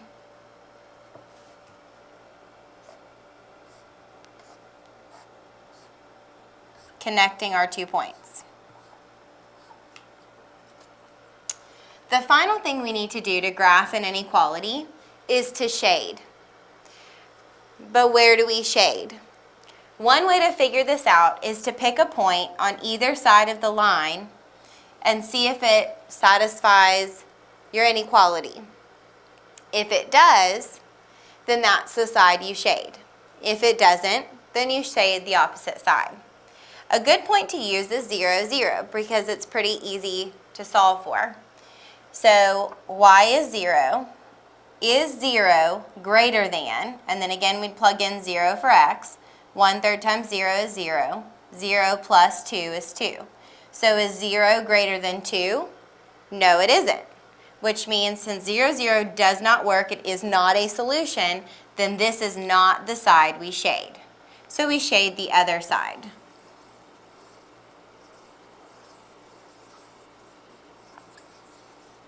And really everything above this would be shaded, but I'm not going to color the whole board.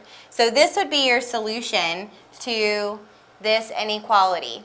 Every point in this shaded region would make this inequality true. However, points on the line would not make the inequality true since its y is greater than, not greater than, or equal to. And that's why this line is dashed, to symbolize that the points that are on this line, the points that lie on this line, do not satisfy this inequality. Now we're going to graph a system of inequalities. The same rules apply, but where you shade is a little bit different. So first we're going to graph y is greater than or equal to 2x plus 3. Since it's greater than or equal to, we use a solid line. And again, it's in slope-intercept form. So our slope here is 2, or 2 over 1, and our y-intercept is 3. So we start with 3, up 1, 2, 3. And then we use our slope, rise 2, run 1. Now we can draw our solid line through these points because again it's a greater than or equal to.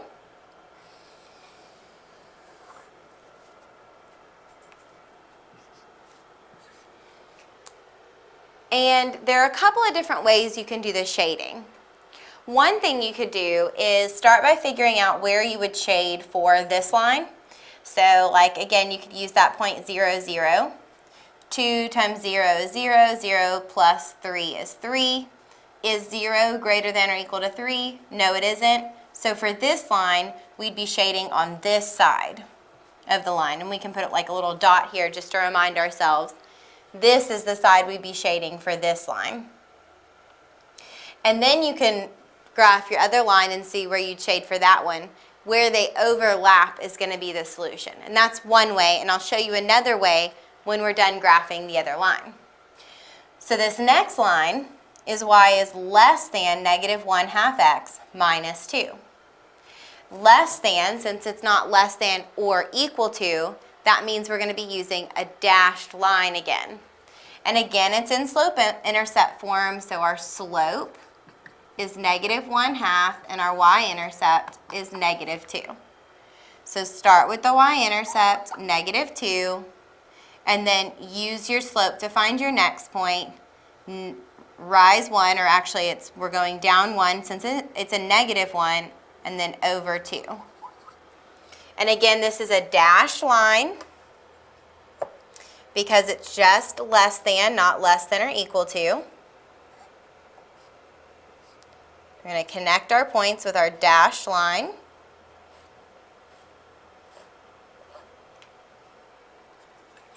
And put our arrows on the end to signify that that line goes on. So now that we have our two lines crossing, we've actually created 4 regions. We have this region, this one, and this one. For our first line, this region was what was shaded. So now we need to see where we're shading for our next line. Is it above the line or below this dashed line? Again, I'm just going to use 0, 0 in order to check. So negative 1/2 times 0 is 0. 0 minus 2 is negative 2. So is 0 less than negative 2? It is not. So this is not where we're shading for this one.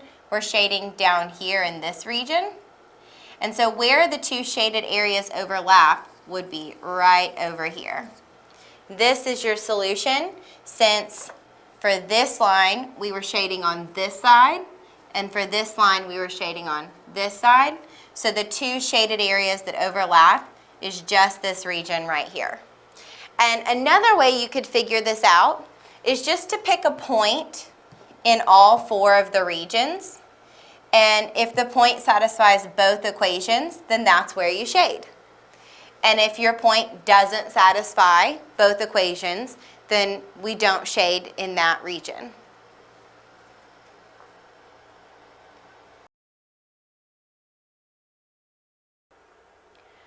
Greatest common factor. The greatest common factor, or GCF, of 2 numbers is the largest value that divides into each of the numbers. Let's take, for instance, 18 and 30. You can find the GCF of 2 numbers by finding the prime factorization of your numbers and then finding what they have in common. So the prime factorization of 18 is even, so it's divisible by 2. So 2 times 9 would be 18. 9 is not prime though, so we need to break 9 down. And the factors of 9 are 3 times 3. So the prime factorization of 18 would be 2 times 3 times 3. 3 times 3 is 9, times 2 is 18. I always like to check after I've factored to make sure I've got it. The prime factorization of 30. 30 is divisible by 2 also, since it's even. So 2 times 15 would be 30, but 15 is not prime. So we have to break it down into its prime factors. And 15's prime factors are 3 times 5. So the prime factorization of 30 is 2 times 3 times 5. 2 times 3 is 6, and 6 times 5 is 30. Now again, to find the GCF, we're going to look for what they have in common. 18 and 30 have 2 and 3 in common as prime factors. So we take those factors they have in common and multiply them. 2 times 3 is 6. So the GCF of 18 and 30 is 6. 6 is the largest factor that these numbers have in common.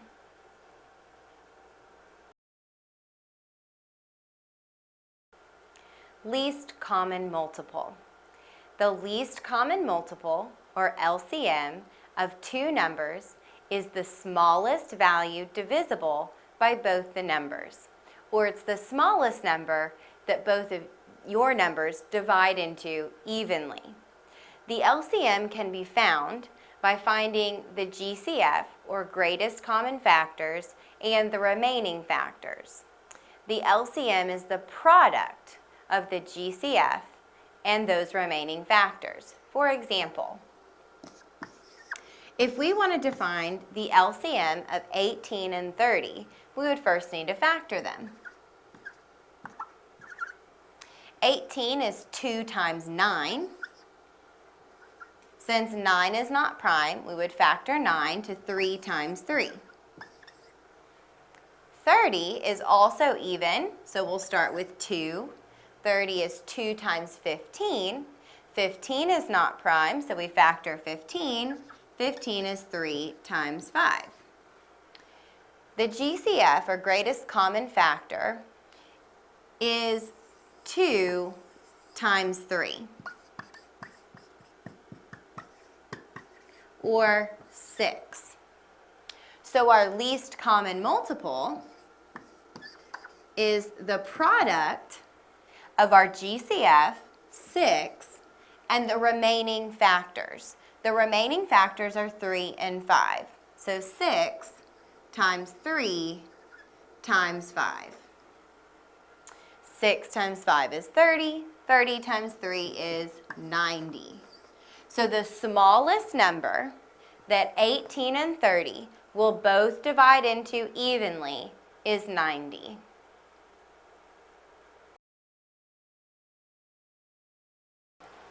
Linear equations. Marielle has 10 coins in her pocket. All of them are quarters and dimes, and their total value is $1.60. How many of each type of coin does she have? We can solve this by using a system of equations. We're told that she has 10 coins in her pocket and that they're all quarters and dimes. So if we use D for the number of dimes and Q for the number of quarters, then one of our equations could be her number of dimes plus her number of quarters is 10 total coins. Next, we're told that the total value is $1.60. Well, dimes are worth 10 cents. So 10 times however many dimes she has, plus quarters are worth 25 cents, so 25 times however many quarters she has will give us a total of 160. We've eliminated the decimals, so we just move the decimal over 2 times to the right for all of our numbers. So instead of 10 cents, we have 10. Instead of 25 cents, we have 25. And instead of $1.60, we have 160. But you could leave the decimals in there if you wanted to. Now to solve this system, we've got 3 options. We could graph both of these and see where they intersect. We could use substitution or elimination. And it's your choice. For this particular problem, I'm going to use substitution.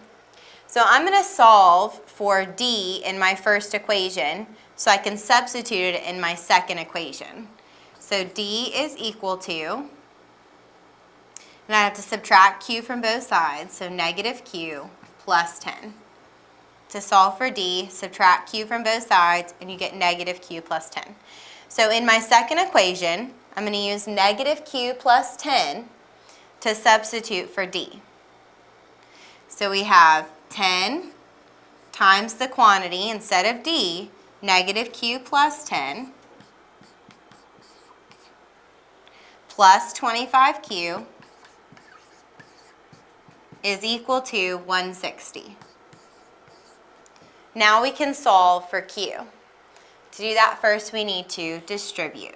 10 times negative Q is negative 10Q. 10 times 10 is 100, so plus 100, plus 25Q equals 160. Now to solve for Q, we need to combine like terms. Negative 10q plus 25q is 15q. Plus 100 is equal to 160. Subtract 100 from both sides, and we get that 15q is equal to 60. Now we divide both sides by 15. 15 divided by 15 is 1, and 1 times q is just q. We get that q is 4, which means she has 4 quarters. So how many dimes does she have? Well, we know that her number of dimes is equal to negative q, so negative 4, plus 10. So her number of dimes is negative 4 plus 10, 6. So we can say Marielle has 4 quarters and 6 dimes in her pocket.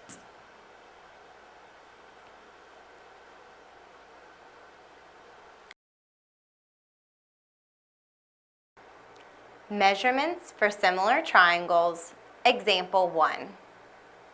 Triangle ABC is similar to triangle EDF. If the length of AB is 9 inches, the length of BC is 8 inches, the length of EF is 9 inches, and the length of DF is 12 inches, what are the lengths of AC and DE? Since we're told that these triangles are similar, that means that the ratios of the corresponding sides are equal. Corresponding means that those sides are in the same place in the similar triangles. And since the ratios of the corresponding sides are equal, that means we can set up a proportion to solve for the missing sides. We'll start by setting up the ratio of the only pair of corresponding sides we know, which is BC to DF. We don't have CA, so we can't use these two sides as a ratio, and we don't know DE, so we can't use these corresponding sides as a ratio. So you start with 8 to 12, and that's equal to, if we wanted to find AC first, AC, the length of AC and then the corresponding side there would be 9. And the key with proportions is to be consistent. So since we set up our first ratio as ABC to triangle EDF, then the second ratio had to be set up the same way with a length from triangle ABC on top and then the corresponding length from triangle EDF on the bottom. To solve proportions, we cross multiply. So 12 times AC is 12 AC is equal to 8 times 9, which is 72. Then to solve for AC, we just need to divide both sides by 12. 12 times AC, and the opposite of that is dividing by 12. 12 divided by 12 is 1, and the length of AC is 6 inches.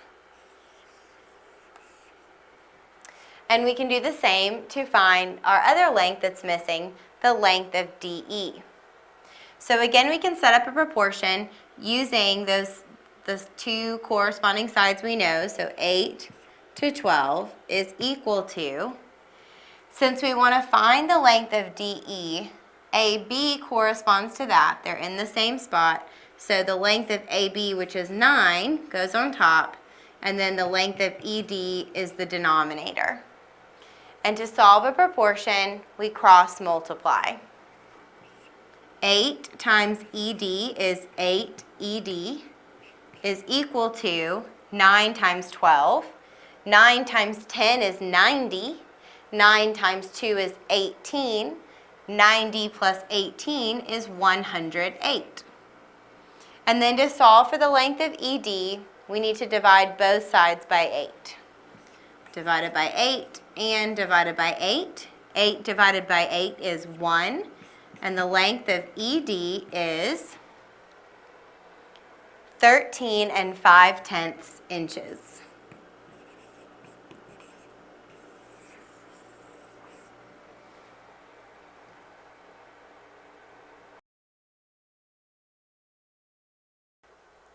Multiplying decimals. When multiplying decimals, instead of lining up the decimal point, we line up the last digits on the right.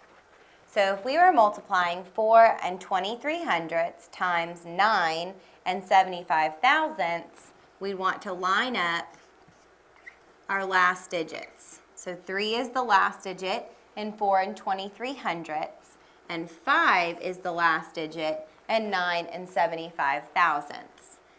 There's my 7, my 0, my decimal, and 9.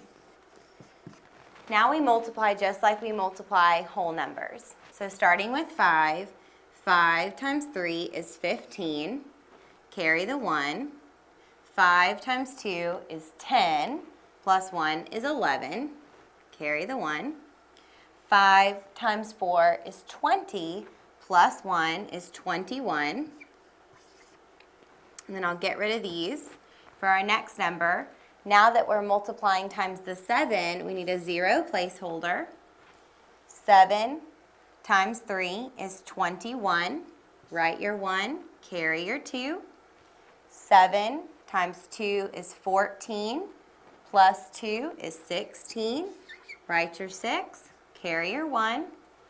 7 times 4 is 28, plus 1 is 29. Get rid of those. Then we need 2 zeros for placeholders. And when we multiply times 0, 0 times 3 is 0, 0 times 2 is 0, and 0 times 4 is 0. We just get a line of zeros. So moving on to our last digit, now we need 3 0 placeholders before we multiply times 9. 9 times 3 is 27. Write the 7, carry the 2. 9 times 2 is 18, plus 2 is 20. Write the 0, carry the 2. 9 times 4 is 36, plus 2 is 38. Then just like we would with any other whole numbers, we're going to add our results together. 5 plus all these zeros gives us 5. 1 plus 1 is 2. 1 plus 6 is 7. 2 plus 9 is 11. Plus 7 is 18. Write our 8. Carry our 1. 1 plus 2 is 3. And then we have 8 and our 3.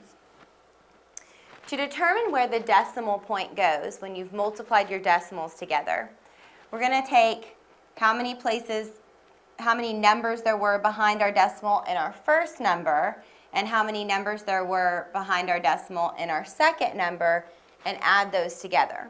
So since we had 2 numbers behind the decimal here and 3 numbers behind the decimal here, then our result will have 5 numbers behind the decimal.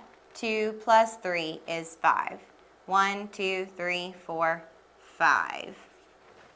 So this is the result of multiplying my 2 decimals together.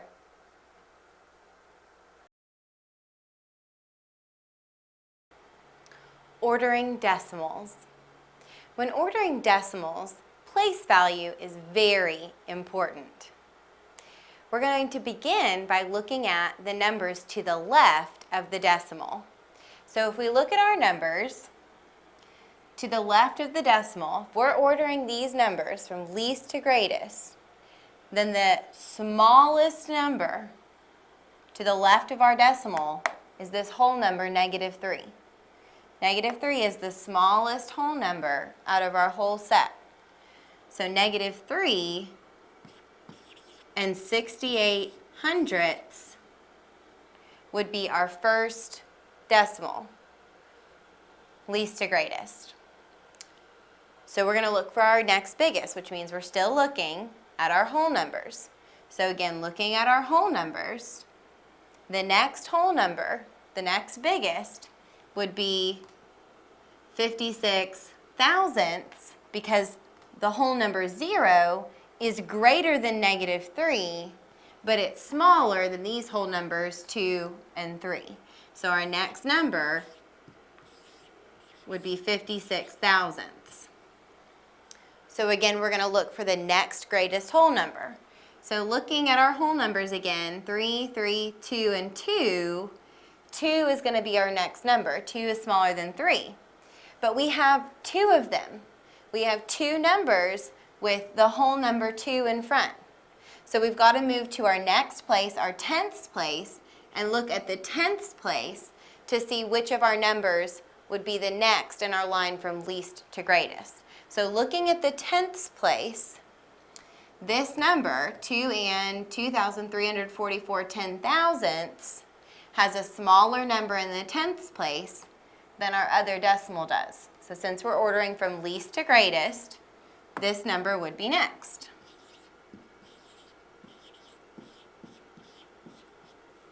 Followed by 2 and 3,872 10,000ths, since it was the next because of our whole numbers.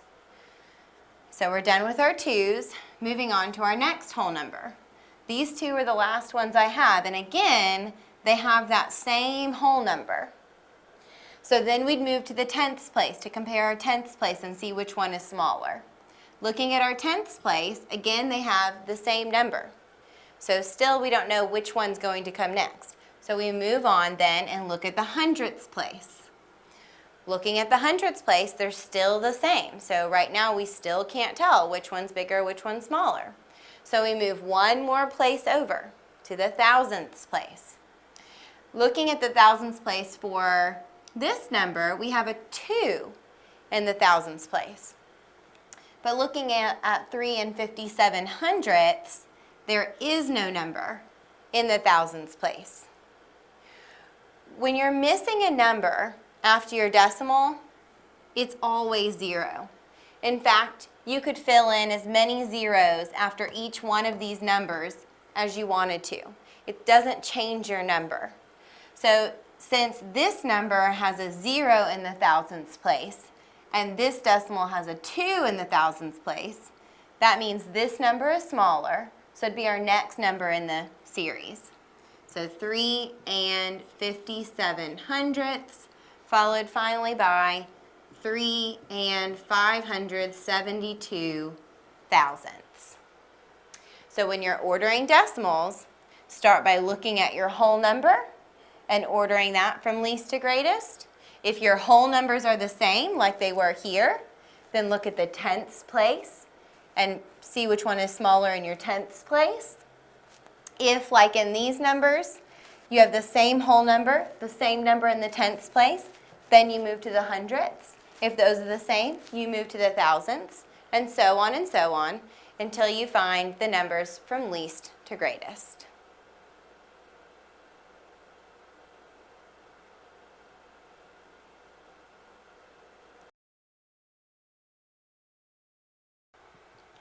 Order of operations. Before simplifying expressions, it is important to know which operations to perform first if more than one operation is present in the expression. Please excuse my dear Aunt Sally, or PEMDAS, is often used for remembering the order of operations. P is for parentheses. Anything in parentheses should be done first. This one's a little misleading though, because it's not just parentheses that should be done first, it's all grouping symbols. Brackets, absolute value, anything that groups numbers together. Followed by exponents, and then their inverses, roots, should be done next. Following that is multiplication and division. And this is special because multiplication and division It's not that one needs to be done before the other. These are just worked from left to right. So in your expression, when you're looking from left to right, you'll do all your multiplication before you do your division. Finally, addition and subtraction work the same way as multiplication and division. So these will also be done from left to right, but these will be the last things done when simplifying an expression. Let's put PEMDAS to work. We're going to simplify this expression. So according to PEMDAS, we need to start with our parentheses or our grouping symbols. 3 plus 9 then is where we need to start. That's the only thing we're going to simplify, so everything else stays the same.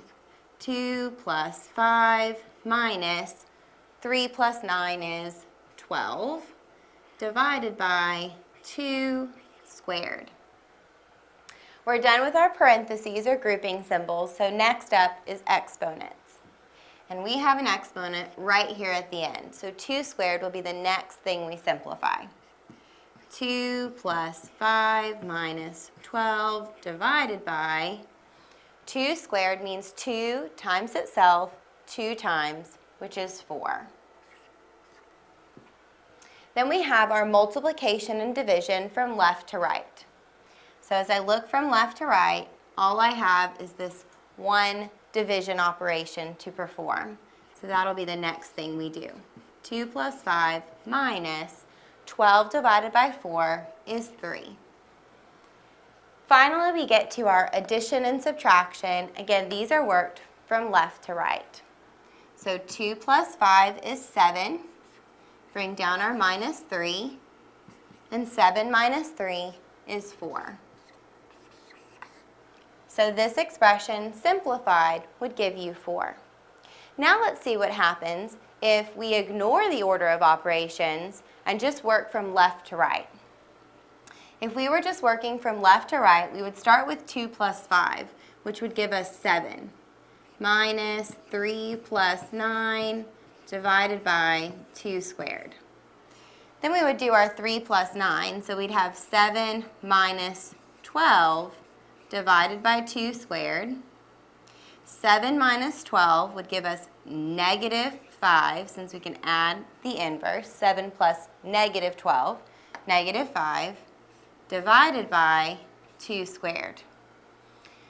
Negative 5 divided by 4 is negative 5/4.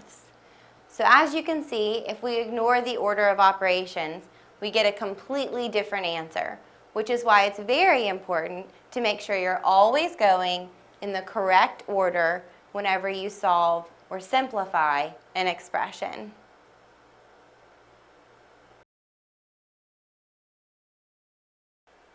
Percentages. Percentages are values that are used to compare numbers to 100. All percentages equal the number divided by 100. For example, 35% means 35 out of 100. So you could express it as 35 out of 100, which could then be simplified to 7/20. You could also write 35 out of 100 as a decimal 35/100. So percentages, again, are just that number out of 100. Let's take 85%. 85% means 85 out of 100, which can also be simplified to 17/20. And 85/100 can be written as a decimal, 85/100.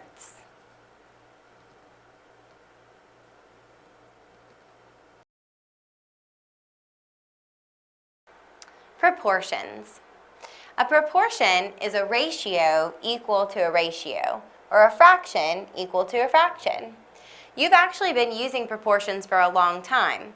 Anytime you simplify a fraction, like 10/16 is simplified to 5/8, then you've written a proportion because you've written a ratio equal to a ratio. Now in your proportion, you can do what's called the cross products to tell if your ratios are in fact equal. For instance, with this one, 10 times 8 should equal 16 times 5 if these ratios are in fact equal. 10 times 8 is 80, and 16 times 5 is 80. So since the cross products are equal, that means that our ratios are in fact equal. We can also use this cross products principle to solve proportions. For instance, if instead of 10/16 equals 5/8, we had 10/16 equals x over 8, as in we didn't know what our numerator was, then we could use cross products to solve for our variable x. So we would cross multiply. 16 times x is 16x equals 10 times 8 is 80. And then we would solve for x. This is 16 times x, so the opposite of multiplying would be to divide both sides by 16. Then we have 16 divided by 16, which is 1. 1 times x is x, and 80 divided by 16 is 5. So by using the proportion and the cross products, we can find missing values in our proportion, like that x is 5, which we already knew from our original proportion.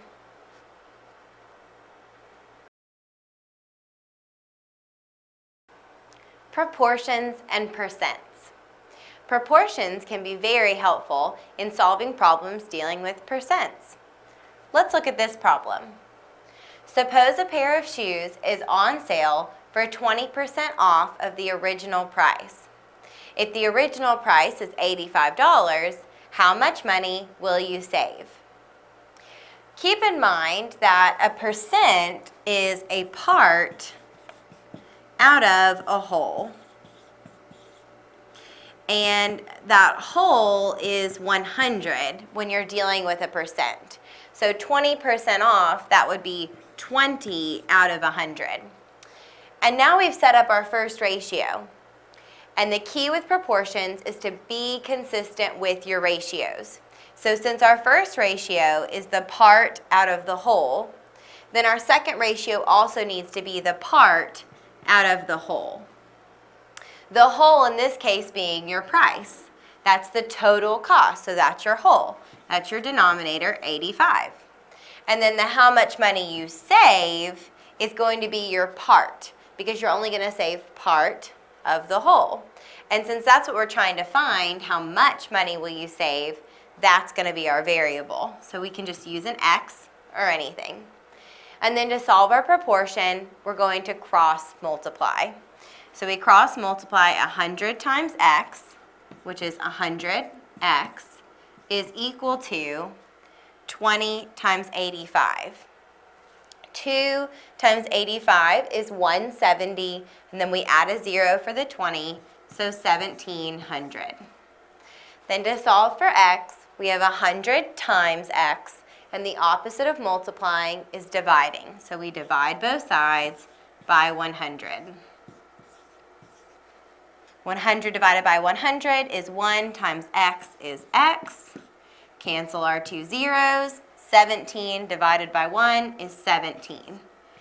Therefore, if our $85 pair of shoes was 20% off, then we'd be saving $17 when we buy our shoes.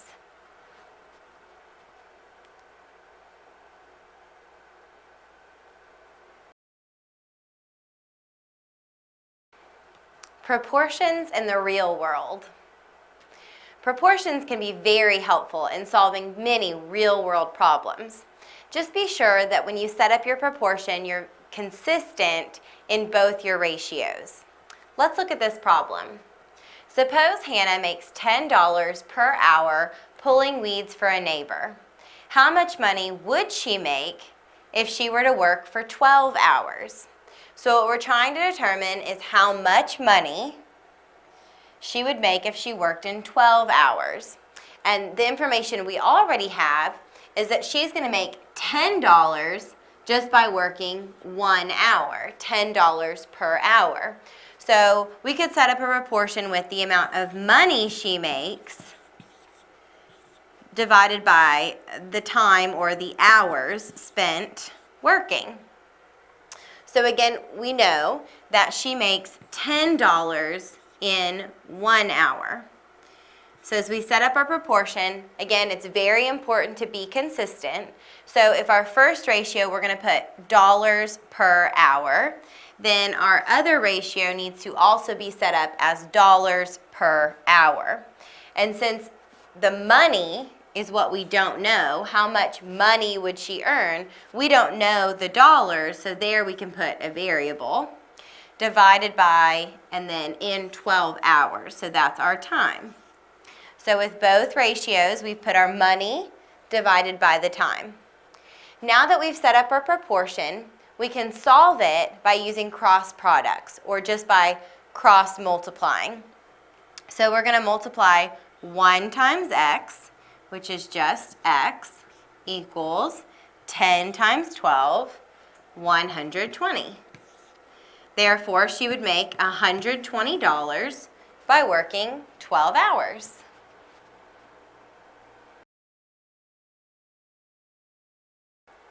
Rates and unit rates.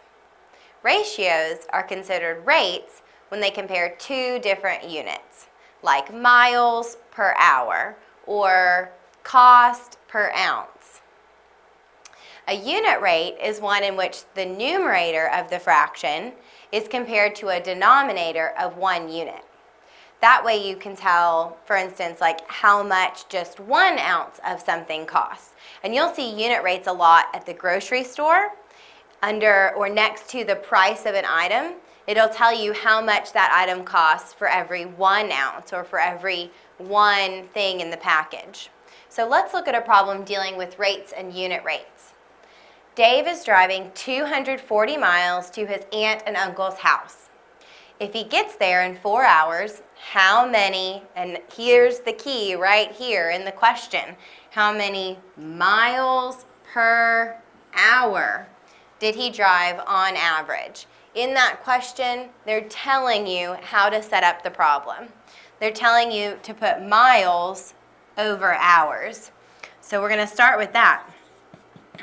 Miles per hour. And now we can substitute the information in from the problem. So they told us how many miles. He's going 240 miles. And they told us how many hours. 4 hours. So we can put that into our rate, 240 miles for his 4 hours. So right now this would be considered a rate since we have two different units, our miles and our hours.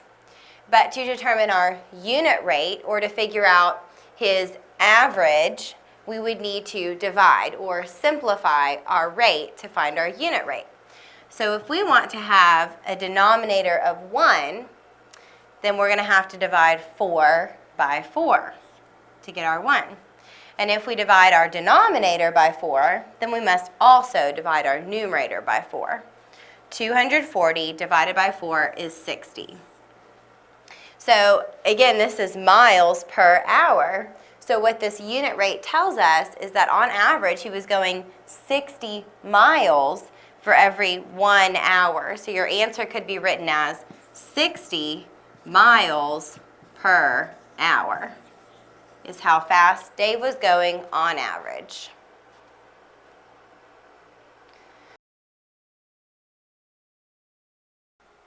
Scientific notation. Scientific notation is a way to express very large or very small numbers in the form a times 10 to the b, where a is a number between 1 and 10, and b is an integer. We're going to focus on this last part, 10 to the b, or 10 raised to an integer, first. So let's look at 10 to the first power. 10 to the first power is 10 times itself one time, or just 10. 10 squared is 10 times itself 2 times, or 100. 10 cubed is 10 times itself 3 times, or 1,000. And 10 to the 4th power is 10 times itself 4 times, or 10,000. Notice as our exponent increases, so does our place value of the result. As you increase your exponent, it's really like you're moving your decimal place one place to the right. Let's look and see what happens when we raise 10 to a negative exponent. To simplify a negative exponent, we're going to take the reciprocal, so we're going to flip it, of the number containing a positive exponent. So the reciprocal would be 1 divided by 10 to the first, or just 1/10. And 1/10 as a decimal is 1/10. We'll do the same for 10 to the negative 2. So we take the reciprocal with the positive exponent, 1 divided by 10 squared, which is 1 divided by 10 squared is 10 times 10, which is 100, or 1/100th as a decimal. 10 to the negative 3 is 1 divided by 10 to the 3rd power, which is 1 divided by 1,000, or 1/1000th. And then finally 10 to the negative 4, 1 divided by 10 to the 4th, which is 1 divided by 10,000, or 1/10,000th.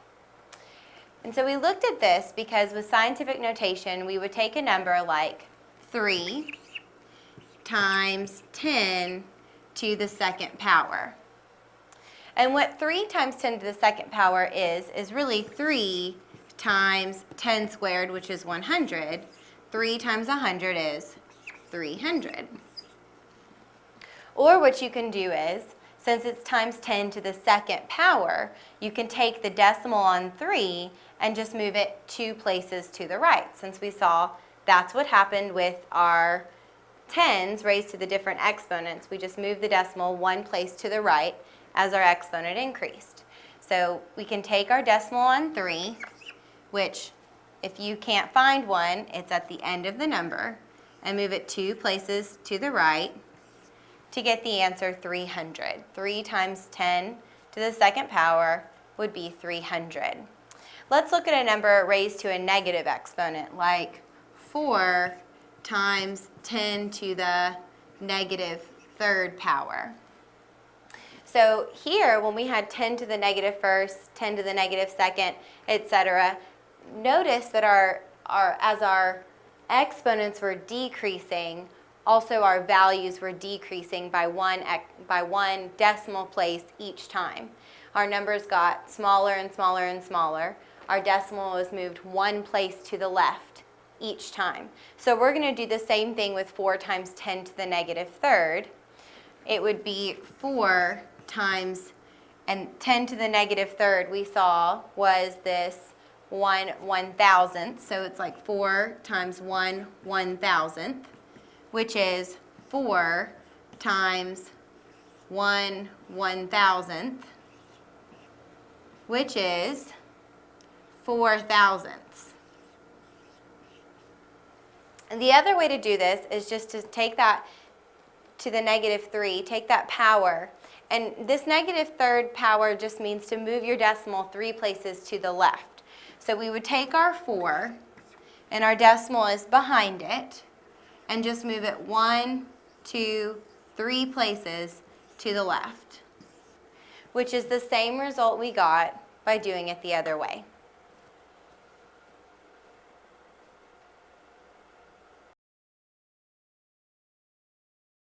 To solve a single variable equation, all you have to do is isolate x on one side of the equation and move everything else to the other side.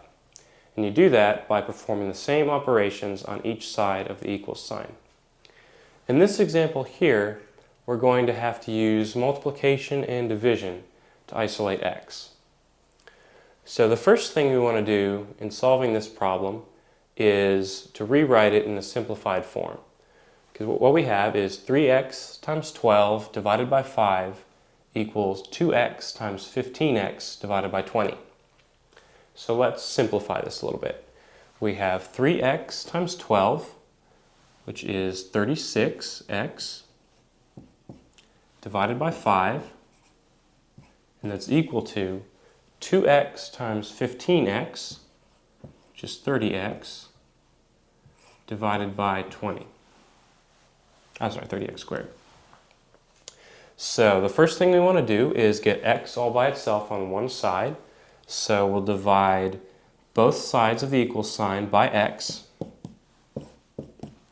And that gives us 36 over 5 equals 30x over 20. Now the next thing to notice is that you can reduce this fraction from 30 over 20 to 3 over 2. So we have 36 over 5 equals 3 over 2x. And now what we want to do is get this all by itself over here. So we need to move the 3 over 2 onto this side of the equation. And to do that, we're going to multiply both sides by 2 over 3. So 3 over 2x times 2 over 3. The 2's are going to cancel and the 3's are going to cancel, leaving us with x. On this side, when we multiply by 2 over 3, we see that we can cancel the 3 here. So 3 over 3 is 1. 36 over 3 is 12. So what this leaves us with is 24 over 5. So x equals 24 over 5 is our solution. If we want to write this as a mixed number, we can say that x equals 4 and 4/5, or 4.8 as a decimal.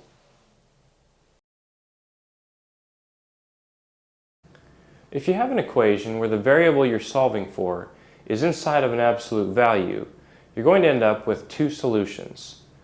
One, assuming that the value inside the absolute value is positive, and one assuming that it's negative. So let's take a look at an example here. Here we've got 2x minus 5 inside of absolute value brackets. So what we want to do is we want to solve this to isolate the absolute value on one side, and then solve the equation for x twice, once assuming a positive value, once assuming a negative value inside of here. So let's do that. We'll multiply both sides of the equation by 3 to get rid of this denominator. So multiply by 3 over here cancels the 3's. Multiplying by 3 over here gives us 9x plus 162. And over here we have our 2x minus 5 in the absolute value. So now that we've got this isolated, we need to solve this equation for x twice, assuming once that this is positive and once that it's negative. So to assume that this is positive, all we have to do is take off these brackets and just solve the equation like this. So we'll subtract 9x from both sides and add 5 to both sides.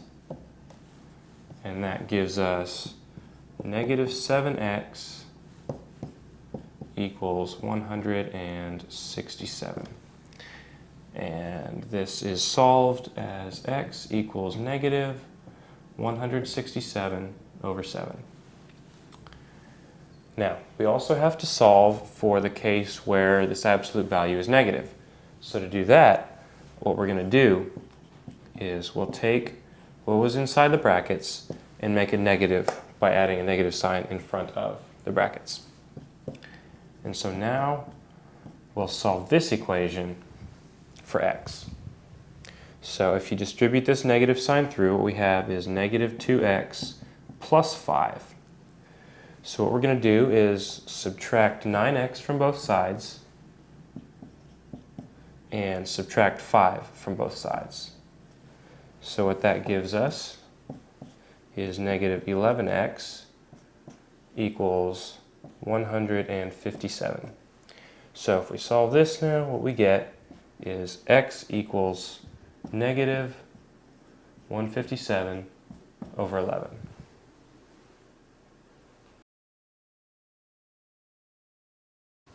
One of the main differences between an equation and an inequality is that in an inequality, the number of values for x that satisfy the inequality are numerous, or in many cases infinite. So your solution is not just going to be a single value. Your solution is going to be, in most cases, all the numbers to one side or the other of a particular value. So let's look at this example here and I'll demonstrate. You'd solve this just the same as you would a normal equation. So to do that, we'll isolate x on one side of the equation. We'll subtract 2x from both sides of the equation.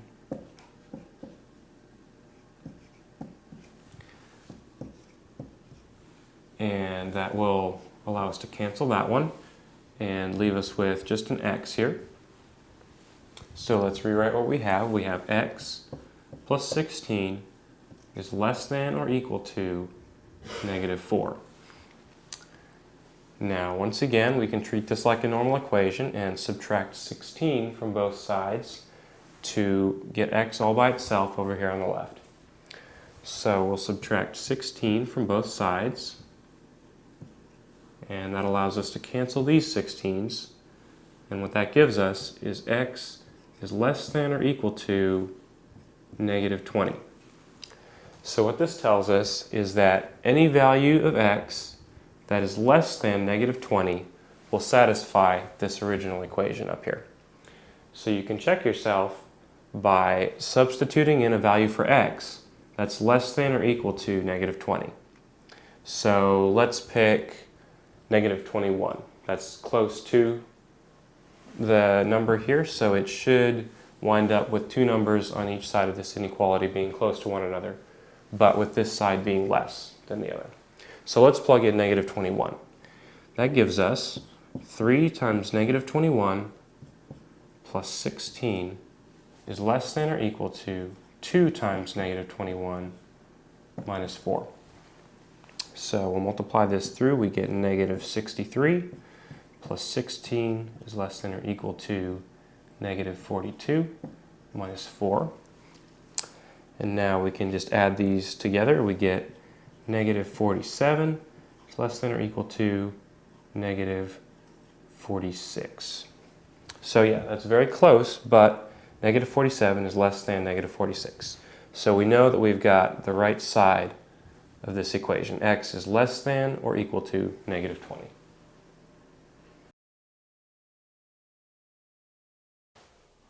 Here we're going to look at a slightly more complex inequality. Now recall, the rules for solving an inequality are very similar to the rules for solving an equation.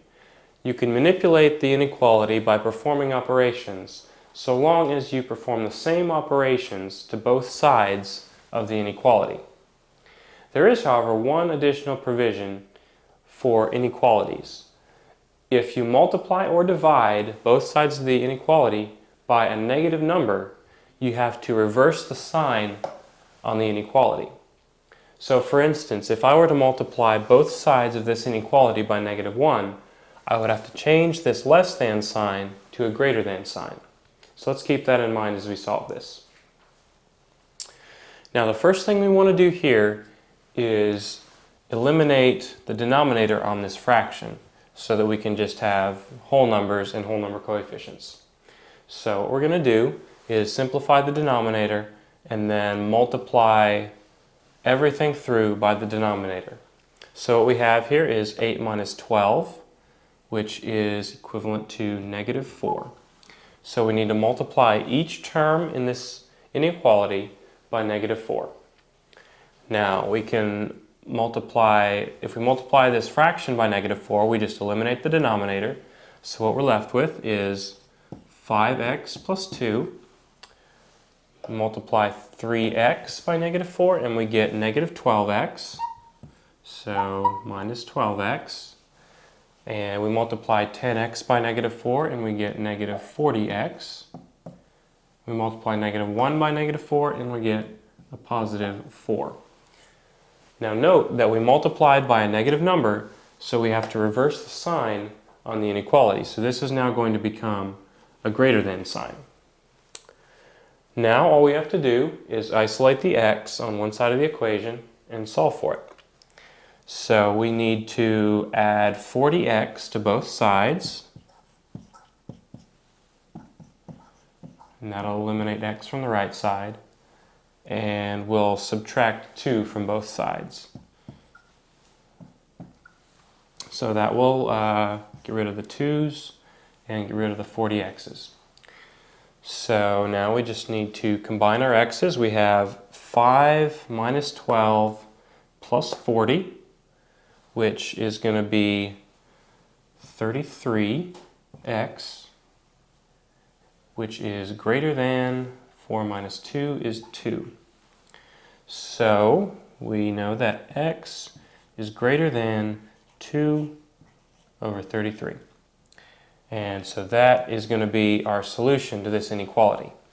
But let's make sure by plugging back in a value for x that is greater than 2 over 33, just to make sure that this inequality is correct. So 1 is greater than 2 over 33, so we'll plug in 1. So what we've got here, if we plug in 1, is we've got 5 plus 2 over 8 minus 12 plus 3 is less than 10 minus 1. And so we'll simplify this. 7 over negative 4 plus 3 is less than 9. So 7 over negative 4 is negative 1 3/4, plus 3 is going to be positive 1 1/4. So 1 1/4 is less than 9. So this inequality holds correct.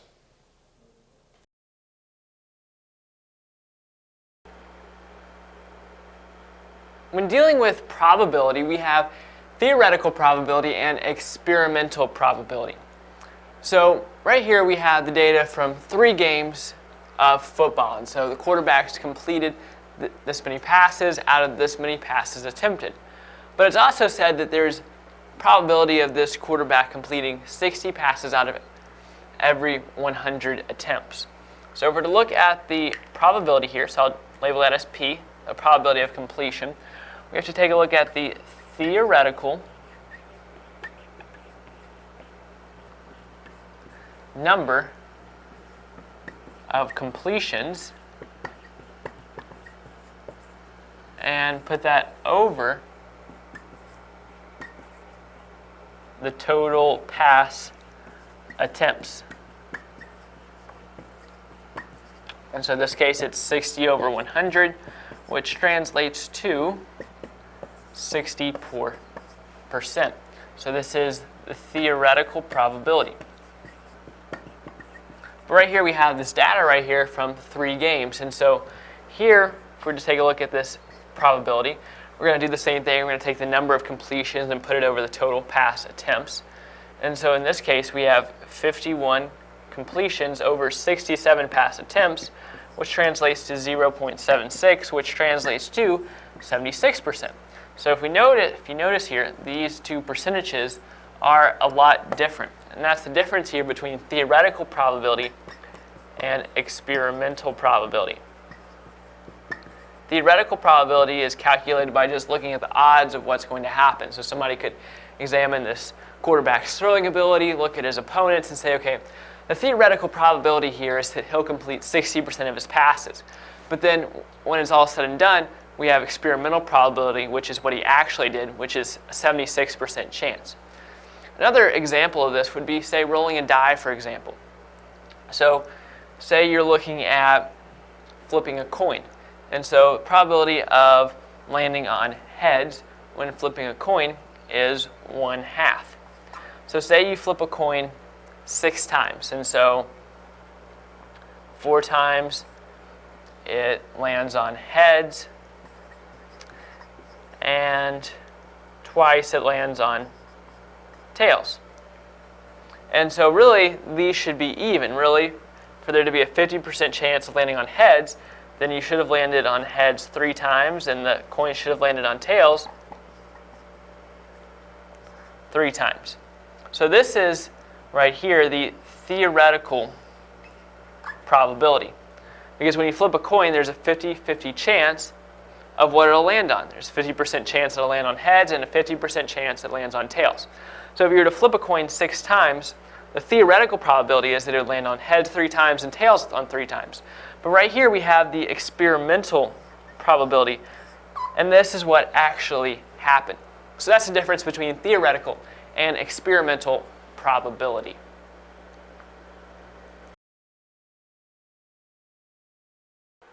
Word problems and addition. Solving word problems is made easier if you know what certain words mean. For instance, here we have a list of words that all indicate addition. So if when you're reading a word problem, you see more than, increased by, some, total, or in all, then chances are you're going to be adding something together. Let's look at an example. 2 more than a number is 15. What is the number? The first thing I'm going to do is translate these words into a mathematical sentence. So 2, I'm going to write the number 2. More than, I know, tells me to add. When it says a number, well, that's something I don't know. What number is it? And so if it's something I don't know, then I can put a variable there, like an X or a Y, or really anything you want to use. Is in math means equals, and then equals 15. So the only kind of trick here is that more than tells you to reverse the order. It's not just addition. It means instead of doing 2 plus X, I'm really doing X plus 2 equals 15. So now you can probably just look at this and see what number you would have to add to get 15. And that number would be 13, which means X is 13. If you don't know by looking at it what the answer is, then you can solve it algebraically here by subtracting 2 from both sides. But again, you would get that your number is 13.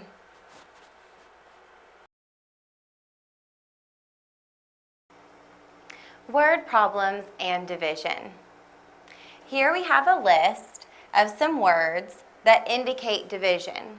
So if you're trying to solve a word problem and you come across the word quotient, per, out of, or ratio, you'll know that you need to divide something. Let's look at an example. If the quotient, there's one of our key words, of a number and 10 is 3/5, what is the number? So again, we saw that keyword quotient, which tells us we're going to be dividing something. We're going to be dividing 2 numbers.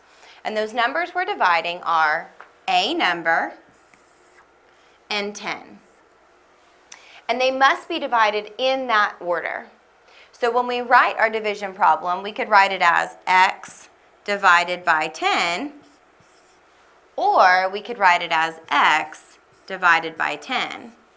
But it must be in that order. If we reverse it to do 10 divided by x, then that is not what is written here in this problem. That would be if the quotient of 10 and a number. So order is very important.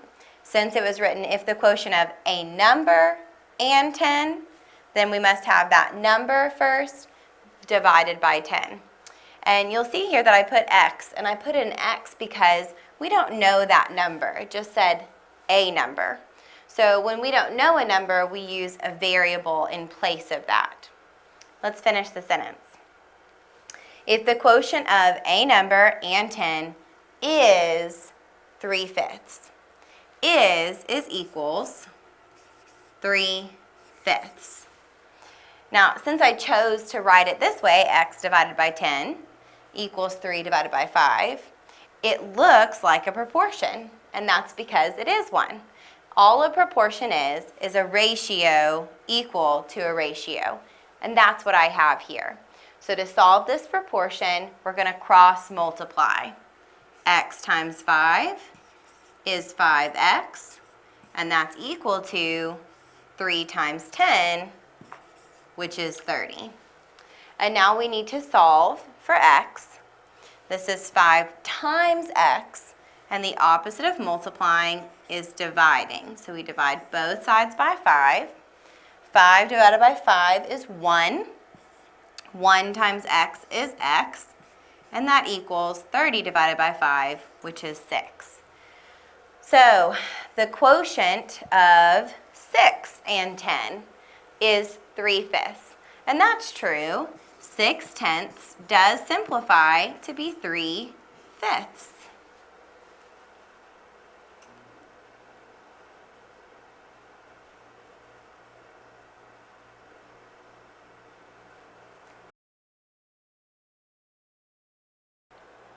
Word problems and multiplication. When you come across a word problem that has any of these words, product, times, twice, or of, chances are you're going to have to multiply. Now, this is not a comprehensive list of all of the words that would tell you to multiply, but this is a few of them. Let's look at an example. If Marianne opens a bank account with $450 and earns 12% in interest each month, what will her total balance be at the end of the first month? So what they're asking us to find is our total balance. Since I don't know the total balance, then I'm going to have to use a variable for that. So let's say T then is going to be our total balance. And in order to find my total balance, I'm going to have to take what she's starting out with, her $450, and the amount that she earns in interest in that month. So my total balance will be found by taking the starting value and adding the interest. To find my total balance. So to find my total balance, I'm going to have to know the starting value. So we'll use an S for starting value, which is $450.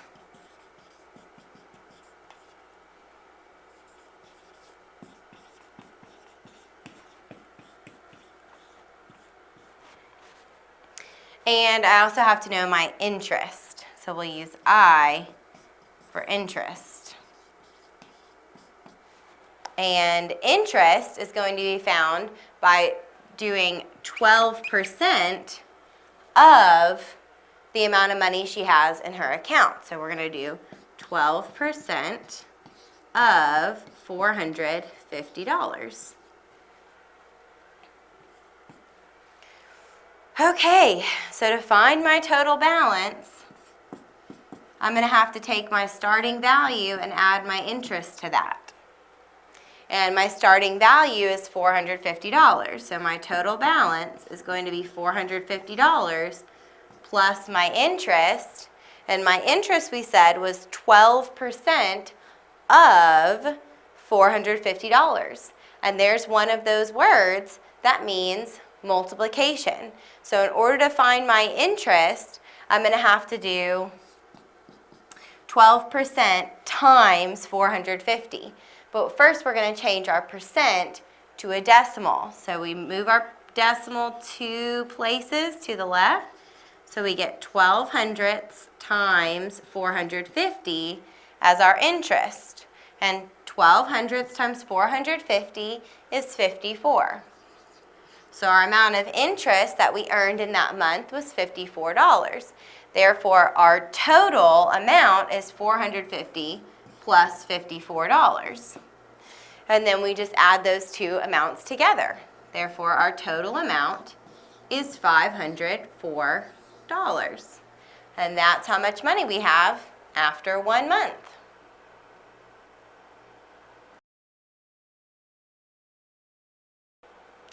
Word problems and subtraction. When you read a word problem and you see words like difference, less than, decreased by, or fewer, then you know you're going to need to subtract. Let's look at an example. 6 less than a number is 8. What is the number? Since they're asking us what the number is, that means we don't know it. And if we don't know a number, then we use a variable for it. So right here where we see a number, I'm going to put a variable. I'm going to use x.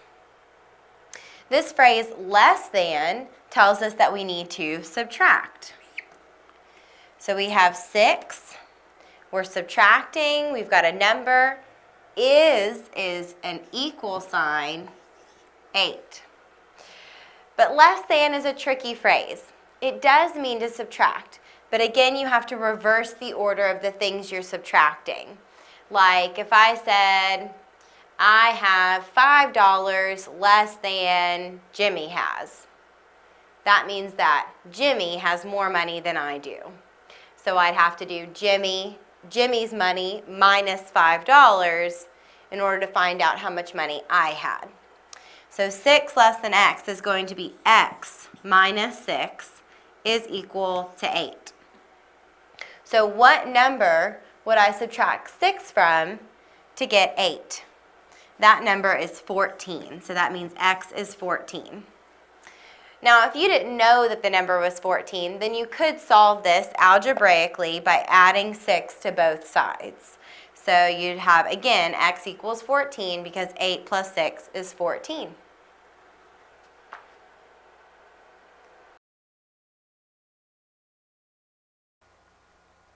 Multiples. You can think of multiples as like counting by that number. So for instance, the multiples of 2 would be 2, 4, 6, 8, 10, etc. The multiples of 3 would be 3, 6, 9, 12, 15, 18, etc. The multiples of 4 would be 4, 8, 12, 16, 20, and so on. Sometimes you're asked to find the LCM of 2 or more numbers. The LCM is the least common multiple. Least meaning the smallest, common meaning the same, and multiple. So if we wanted to find the LCM of, let's say, 2 and 3, the least common multiple of 2 and 3, so the smallest number that 2 and 3 have in common, would be 6. So that's the LCM of 2 and 3. The LCM of, say, 3 and 4, the very smallest number that they have in common would be 12. And you can find the least common multiple of bigger numbers, like say the least common multiple of 12 and 15. So 12 would be 12, 24, 36, 48, 60, 72, etc. While 15 would be 15, 30, 45, 60. So if we were finding the LCM of 12 and 15, the smallest number they have in common is 60. So the least common multiple is 60.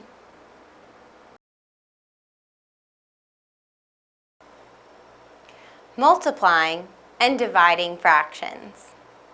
To multiply two fractions, simply multiply the numerators and multiply the denominators. 3 times 2 is 6, and 4 times 5 is 20. Then we can simplify. 6 and 20 are both divisible by 2. So divide your numerator by 2 and the denominator by 2. 6 divided by 2 is 3, and 20 divided by 2 is 10. So 3/4 times 2/5 is 3/10. Now there is somewhat of a trick or a shortcut when multiplying fractions, so I'll show you that. 3/4 times 2/5. When you're multiplying fractions, before you multiply, look and see if you can cross cancel. When you're cross canceling, you're looking at a numerator and a denominator. So 3 and 5, if we look at 3 and 5, there's nothing we could divide both of those by. However, you could divide 2 and 4 both by 2. So 4 divided by 2 is 2, and 2 divided by 2 is 1. Then you multiply like normal. 3 times 1 is 3, and 2 times 5 is 10. So cross-canceling saves you the step of simplifying, but you get the same result. Make sure that you don't ever try and cross-cancel numerators with each other. It's only those diagonal numbers that you can cross-cancel. So you cross-cancel a numerator with a denominator. Now let's look at division. We're going to divide 2/3 by 3/4. And you know what's funny about dividing fractions is that you don't. We don't divide fractions. Instead, we copy the first fraction, we change division into multiplication, and we flip our last fraction. So we copy the first 2/3, we change division into multiplication, and we flip the last fraction over. So it's now 4/3. And now we multiply like normal. 2 times 4 is 8, and 3 times 3 is 9. And that can't be simplified, so 8/9 is our answer. When dividing fractions, just remember CCF. Copy the first fraction exactly as it is, change division to multiplication, and flip the last fraction.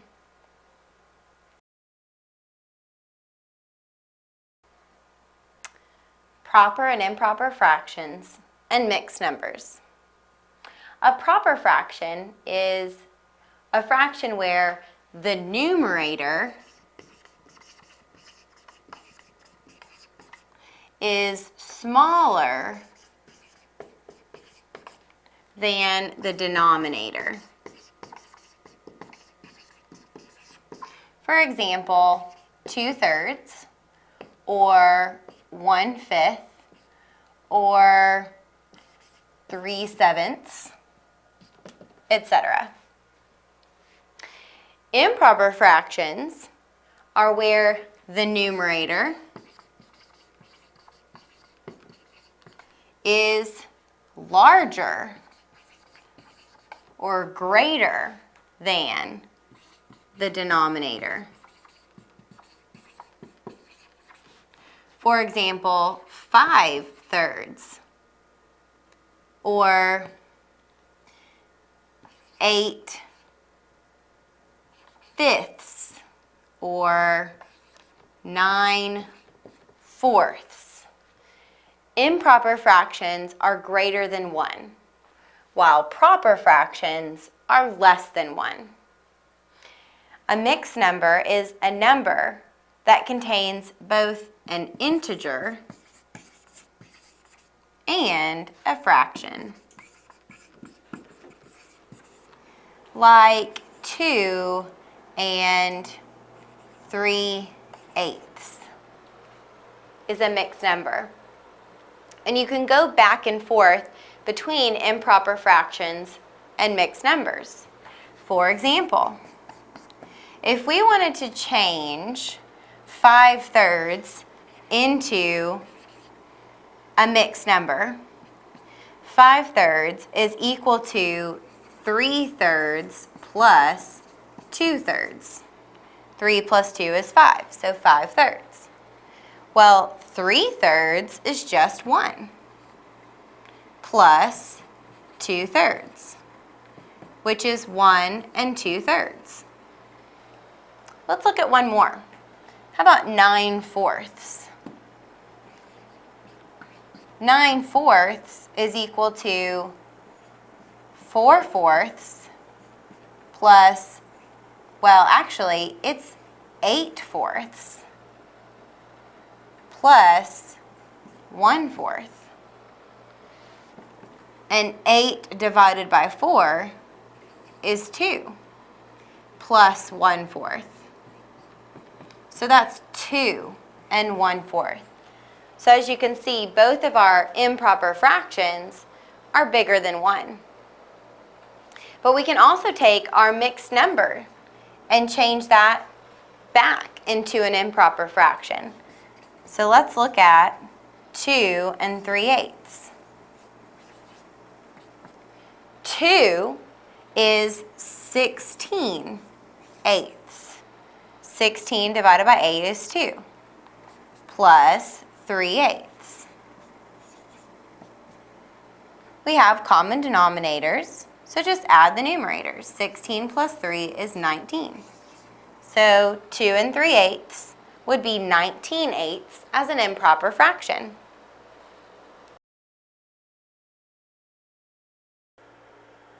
ACT, Math, Trigonometry.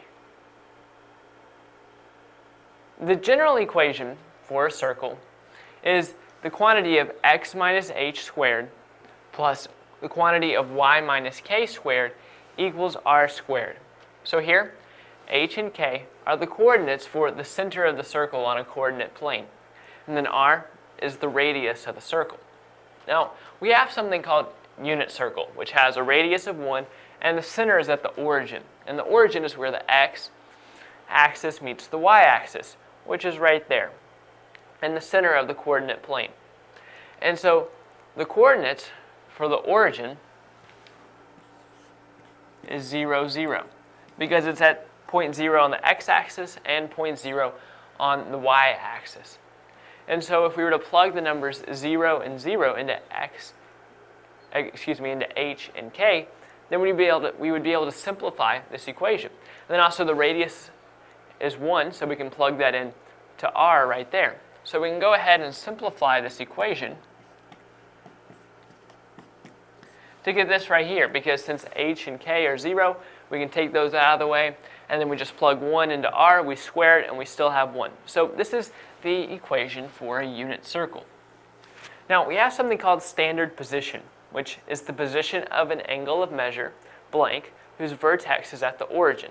So right here, you see this angle, and so I'm just going to label it with the angle symbol. We don't know what the angle is. But the vertex right here is at the origin of this coordinate plane. And then the initial side crosses the unit circle at the point 1, 0. So this right here is the initial side, and it meets the circle right there, crossing the circle at point 1, 0. Now the initial side is always going to cross the circle at point 1, 0.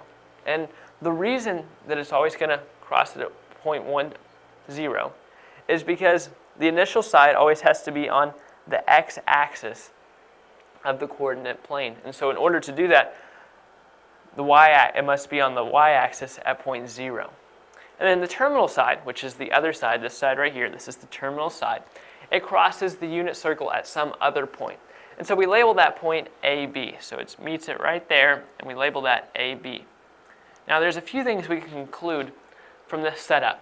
The sine of the angle measure equals B. The cosine of the angle measure equals A. And then the tangent of the angle measure equals B divided by A. So those are a few things to keep in mind. And so this is a look at unit circles and standard position.